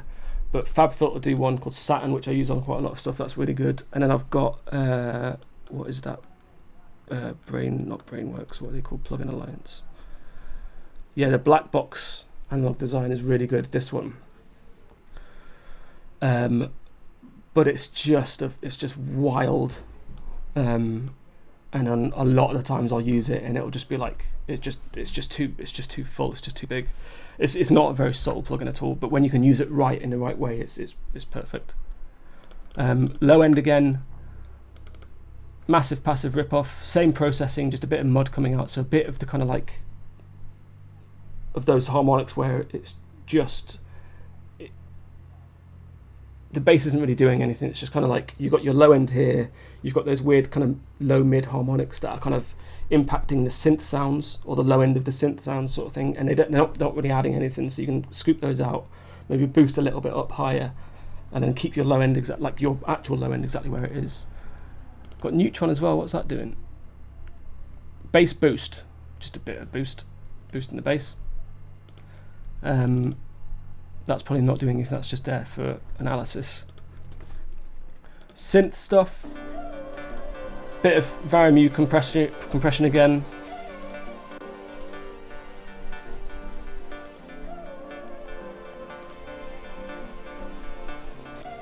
So on this, I've got this guy just using the width from the Brainworks the UAD plugin. And then there's more width being added here probably as well. Yeah, a little bit more, that's not too much. Yeah, quite a lot of width being added by the just on the synth elements. So like on all the vocal bits, all the string stuff, and all this kind of paddy sort of stuff here all gets routed into this fella. And then a little bit of EQ at the end as well. And then the top end, quite a lot of stuff on here. Oh yeah, getting rid of anything low. There's probably nothing there anyway. There shouldn't be anything there. Oh, there's a little bit. Yeah, there's nothing there really. Bit of LFO tool, so it's sidechaining against that main kick. And then neutron again, just kind of looking after the harsh kind of elements. This sculpture thing is quite good actually. Is this neutron sculpture? Yeah. So this is quite cool. Again, it's another isotope plugin, so it's another processor hog. But it's good at kind of like sort of dynamically tweaking specific sounds in specific ranges sort of thing, and you can kind of play around with how much it, like the mix of it sort of thing, like how hard it's working and things like that. Without that, it's just everything's a bit too harsh. Natraz, master your music on your own? No, I don't master my music. I'll do I'll master it for me, and if I'm sending it as like a demo to like labels and things like that, I'll do that. But everything that gets released is mastered by a professional.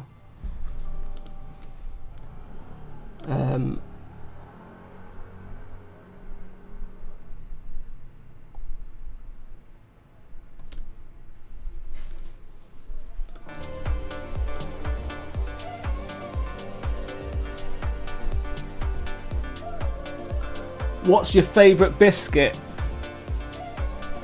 Funny boy. There we go. Chocolate hobnob.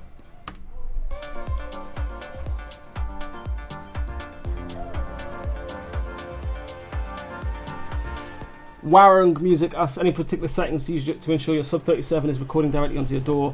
No, just the UAD preamps. This interface. I've got the Apollo 6X Thunderbolt 3 working on my 2010 Mac Pro. If anyone wants to talk about that, I can talk about that. That's geeky stuff. But no, nothing really. It's the preamps sound good enough as far as I'm concerned.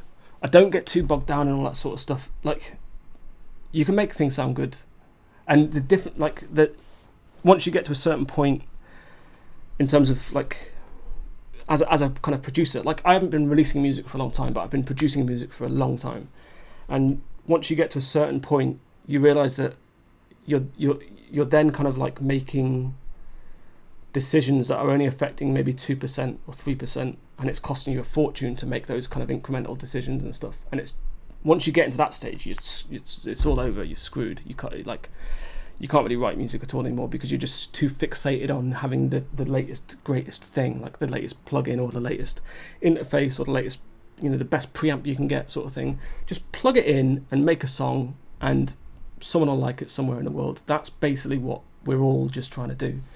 It is as simple as that. That's what I'm trying to do anyway. I take it seriously, obviously, but it's just there's people that get really into this whole thing where it's like just chill out, just write good music.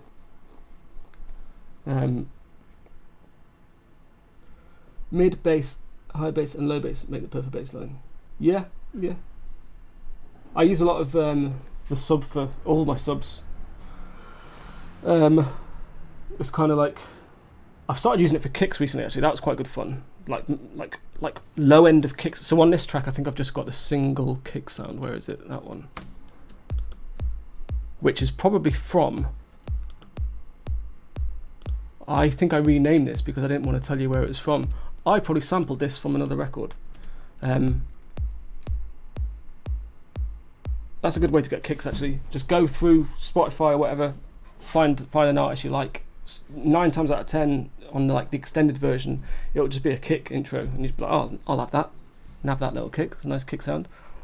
But yeah, I started using this to create like the sub of the kick. So I'd cut off, maybe I'd have like this sounding like this, for example. Sound like this, for example. So the kind of the top end and the clip is from wherever, and then this would be then generating like the low end thud sort of thing, and that's it sounds great. It sounds so nice, and then you can play with like the tone of it, so you can have it like if your track isn't kind of I don't know where that was. It doesn't matter. Track's out now.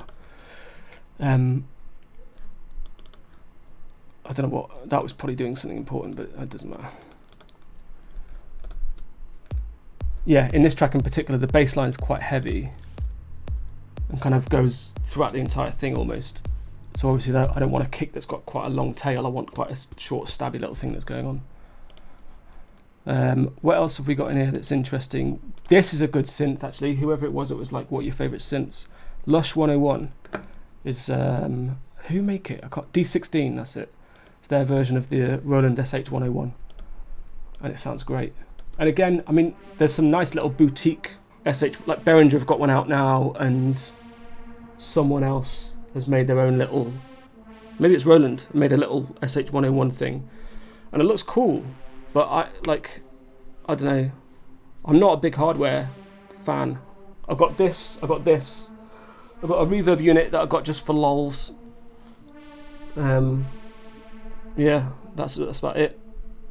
Got a cassette machine, put things onto cassette, that's quite good fun.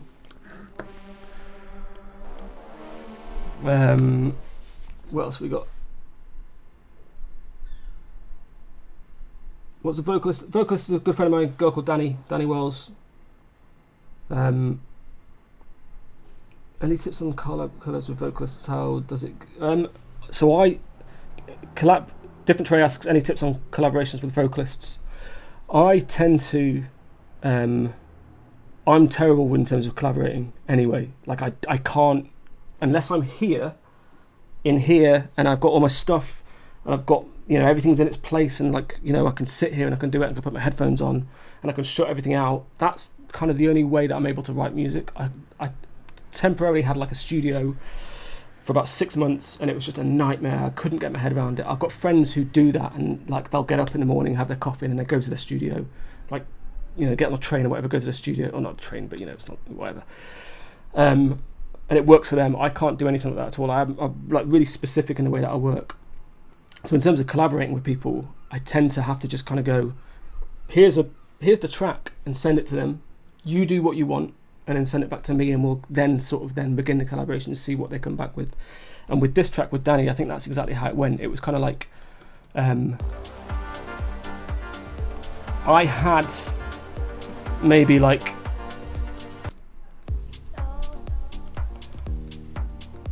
this much of an idea of the track, sort of thing.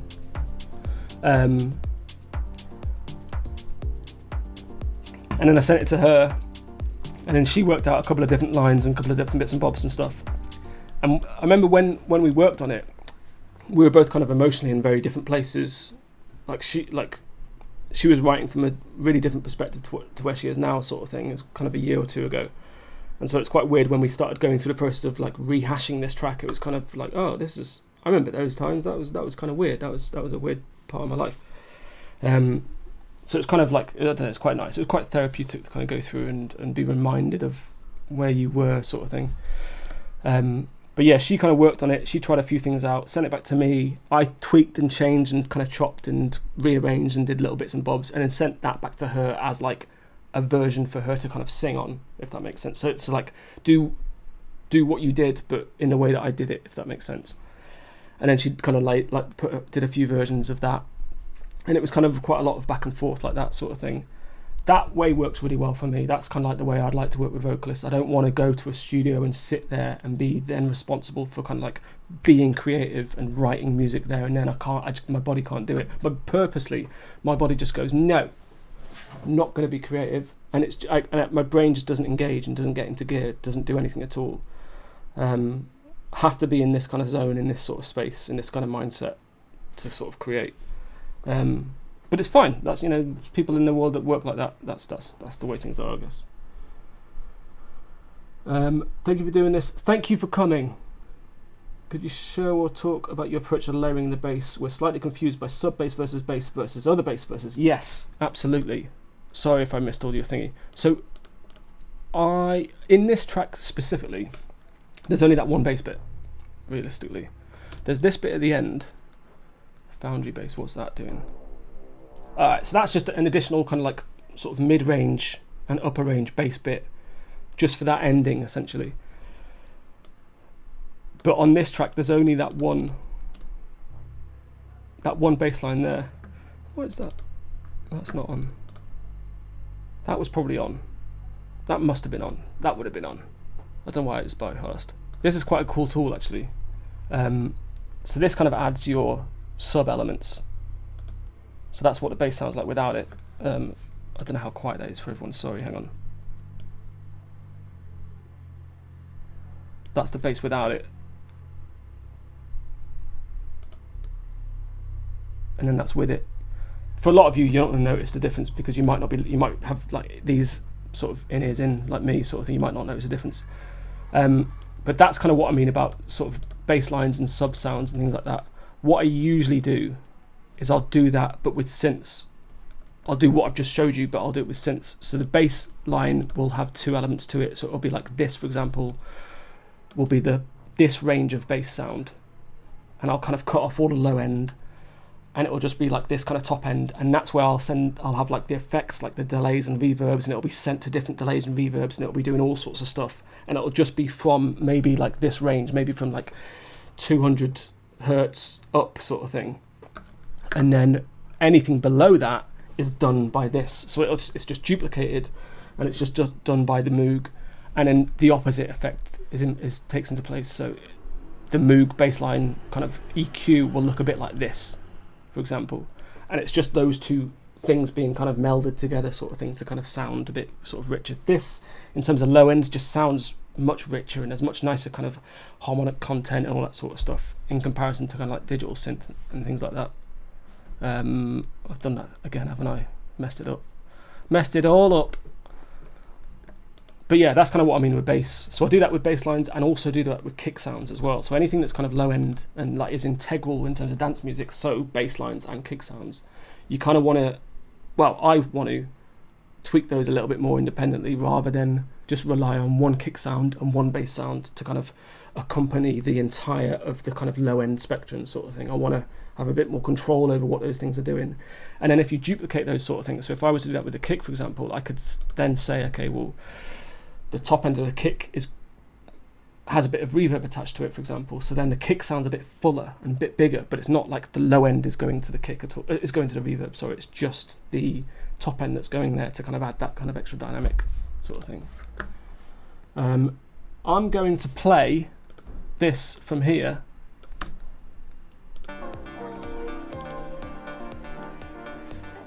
And I'm going to go to low. I'll be back in 2 minutes.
I'm back, everything's fine.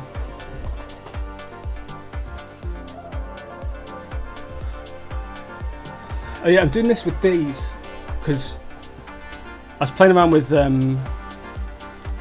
headphones earlier and it was just, I couldn't hear a single thing at all. It was really frustrating.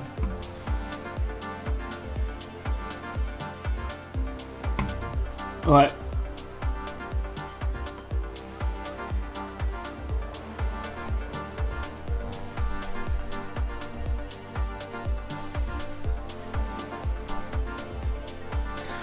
Thoughts on Ben Böhmer? Yeah, he's insanely good. He's really, really good. His, yeah, he's great. I saw a video of him recently that I hadn't seen before, which was just him in his studio. It's a bit like this, like just him in his studio from like maybe 2 years ago. It's incredible. It's just like, I don't know. It's cool to see like artists, especially on Anjunadeep, and kind of the way they've kind of progressed. It's just phenomenal. He's absolutely killing it now, it's incredible. 11, love the black box, yeah, it's a beast, isn't it? It is an absolute beast, that plugin.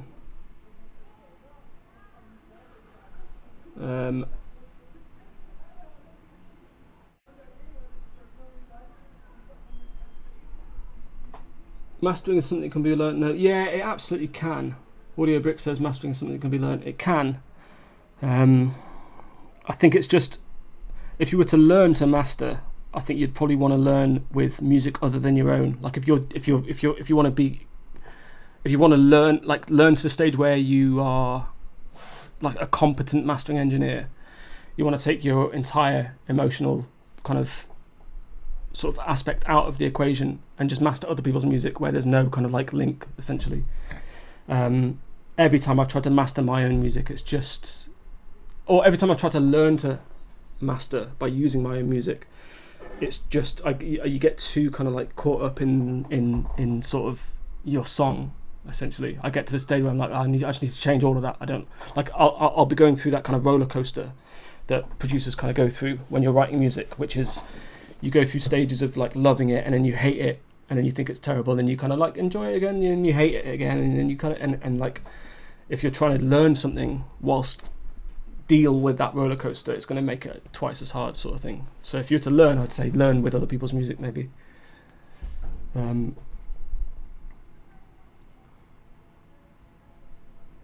But then again, if you want to push your stuff to 6 dB RMS, that's when it gets tricky. Yeah, and all that sort of stuff as well. Like, everything's changed now in terms of because of Spotify and kind of like what they are doing in terms of sort of equalizing everyone's music sort of thing. So now the whole landscape has changed in terms of for mastering engineers anyway. Like, mastering used to be like the dark art because of things getting cut to vinyl. That's why that exists in the first place. And then it kind of went through the kind of the digital age, and sort of it got shifted into something else, and now we're in the new digital age, which is like the streaming age and the platform age, where it's even more complex. I just don't get it. I don't get any of it at all. I'm bothered to learn. I'm not bothered about learning, because there's people out there that are a lot better than I am. So let them deal with it and have their headaches. The loudness wars really needs to end. Yeah, I completely agree.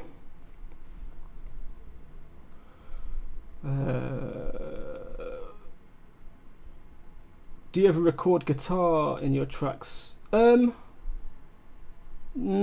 I've got one or two where there's guitar sounds. I generally just destroy sounds to the point where you don't really know what they are. So I do, but you wouldn't know that it was a guitar. Yeah. Me? No, I'm not sure that. You're a kind man. Thanks for doing this. Well, thank you, Demonoid. You are also very kind. You're all kind. You're all absolutely bloody lovely. It's incredible. This is Friday afternoon. You spend it with me. Thank you so much. Can you chat about making vocals sound good? As a vocalist and amateur producer, I want to get better at that rather than outsourcing too much. Yes, but I don't know what I'm talking about. So again with this sort of stuff, it was just a case of, I do myself a disservice, but on these vocals I've got quite a lot of stuff. So I've got vocal rider, a bit of compression, a bit of de-essing on the original vocal. I don't know if maybe I should turn all these off, but then Danny might not be very happy with me. It's fine, she's not watching.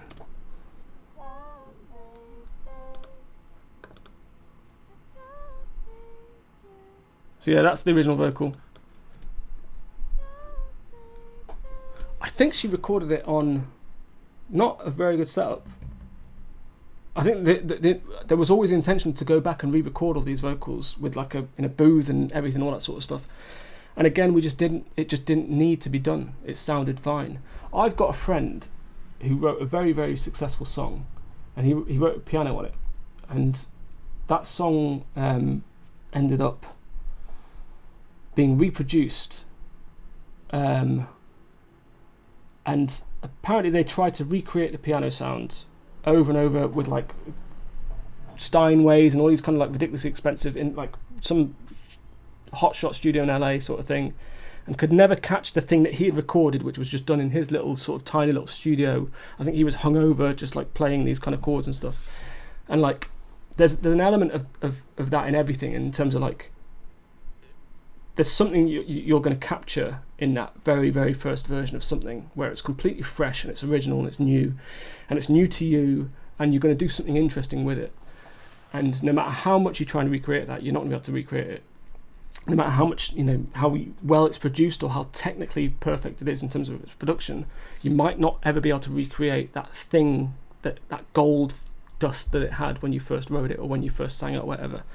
So I think in terms of processing and all that sort of stuff, it's just none of that is important really. It's just about the feel, the emotion. Is that there? Is there a reason for people to feel something when they're listening to their music? If there's not, then go and find that and worry about that, as opposed to worrying about kind of how things sound technically. But that being said, this is kind of what I put on this thing. Vocal rider, which is just a lazy way of automating the volume level of the vocal.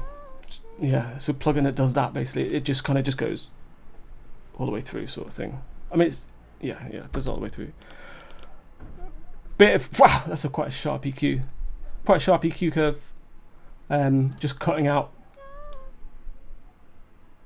not really anything there that's cutting out, but there's probably rumbles and mic knocks and all that sort of stuff. Like if I was to talk very closely like this. Welcome to PBS. LA2A compressor, just with a vocal preset, makes things sound good. Nectar from Isotope. There we go. Now it sounds something's going on there. So yeah, this is doing a bit of. Oh, so this is on the group bus. So these. Oh God. What? Yeah. No. All right. These individually kind of do all the same sort of things. There's a vocal rider, a bit of compression, and a bit of de-essing, and then it kind of gets sent out into this thing here, which is the group. This one here, which is kind of the group processing for vocals essentially, and then this is just adding like saturation, a bit of compression, a bit more de-essing, and then obviously a bit of reverb and delays and stuff. And then obviously that adds a load more content, so then we're going to have to go and take all that content, like the stuff we don't want, away again. So another EQ just to kind of remove the low end. LFO tool, just sidechaining. Neutron, what's this doing? Don't think that's doing much really. A little bit of EQ, just pulling out a couple of those little harmonics there.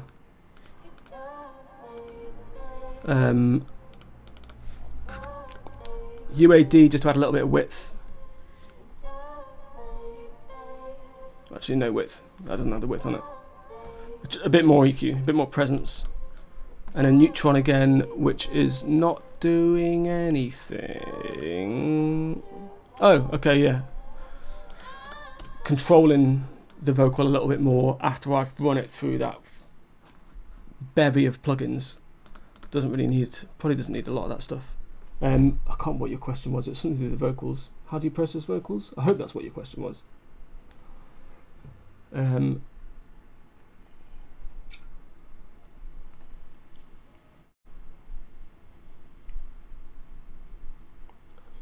So no Eurorack in your future.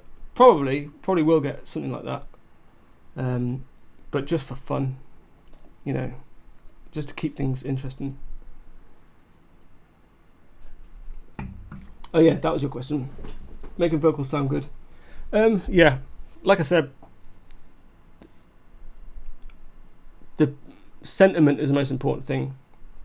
Then whether it sounds good or not, it doesn't really matter, because people that's what people are going to attach to. You know, that's what people are going to kind of get fixated on. There's pop, like, in terms of like pop music nowadays, and all the videos that you can watch online, like mixed with the masters and all that sort of stuff, where people talking about how they process pop songs. They're getting incredible stuff out of them, but really they're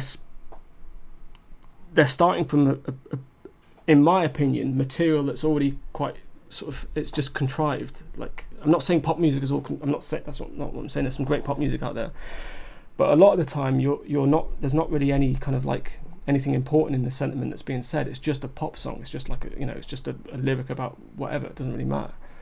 I think if you get the sentiment right, then it doesn't really matter so much how good it sounds or how bad it sounds. If you can make it sound good, then you nailed on. But if it doesn't sound like the latest greatest pop record, then it doesn't matter. What you're saying is coming from the heart, and it means more. And people are going to attach with that, whether it sounds good or not. People don't notice anymore. Nobody notices anything anymore. The technology makes it sound good enough nowadays, so it doesn't really make any difference. Rambling again. I'm rambling again. Where are we? Let's play this.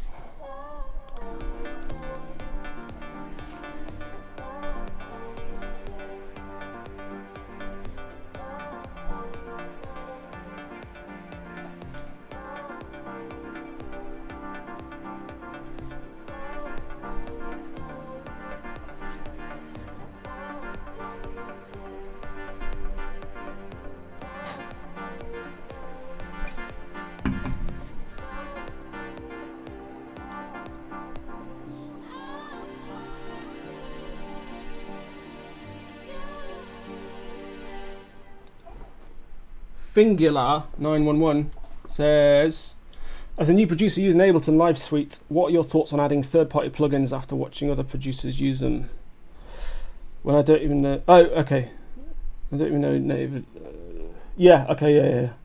talking about kind of using third-party stuff. I use a lot of third-party stuff, but that's purely because the kind of native plugins to Logic 9 are, majority of them aren't up to scratch really. They're good. The interfaces aren't that great. Like that's a Logic 9 compressor. Doesn't, I mean, it's you want more data than that really nowadays. Like that in comparison to like FabFilter, Pro C or whatever, it's just like no question.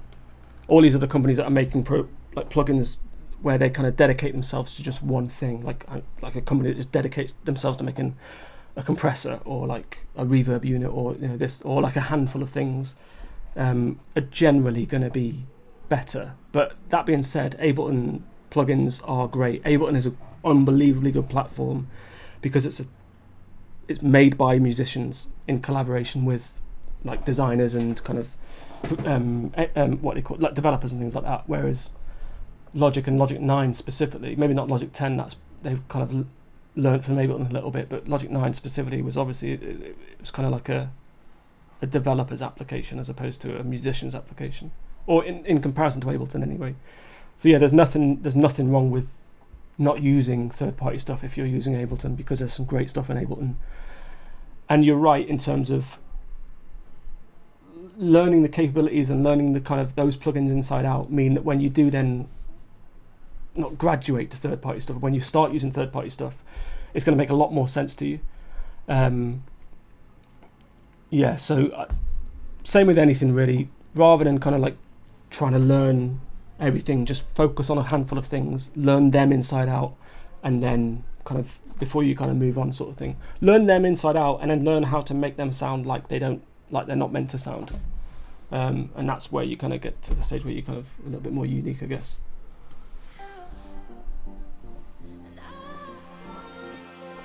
What Anjunadeep artists would you like to collab with? Any of them. Absolutely any of them. All of them.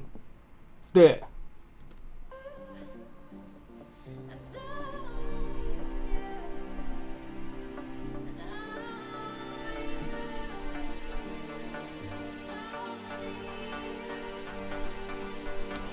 Do you generally use Anjunadeep Liquid? Hey, do you generally use a VU meter on every track or mix bus? No.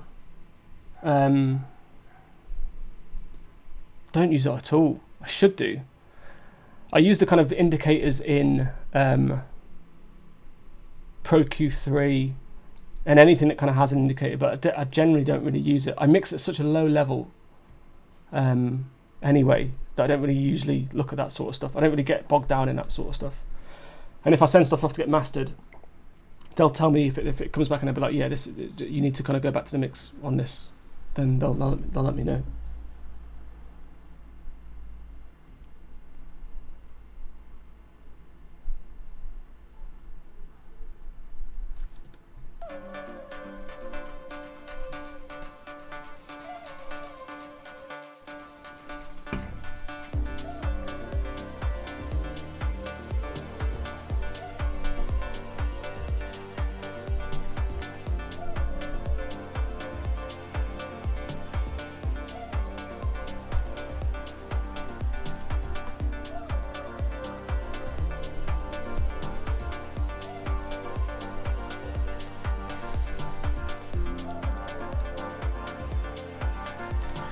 Let's talk about, same with this track actually, stereo bus on this track.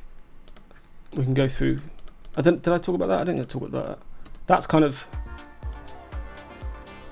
without all that sort of stuff.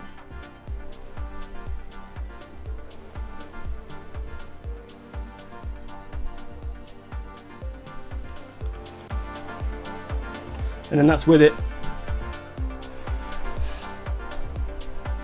And again, it's louder, it's kind of pushing things, everything's kind of up a little bit. Like a, yeah. But yeah.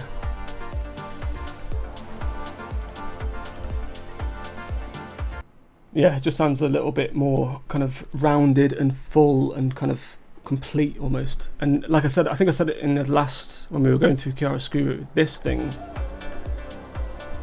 it's really subtle.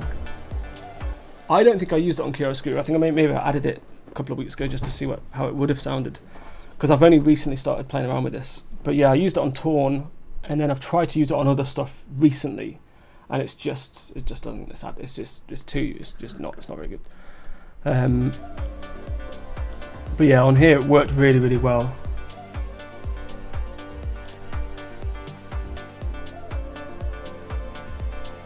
Yeah, it's just kind of scooping everything. Makes it sound a bit scooped, but that's kind of what you want, I guess.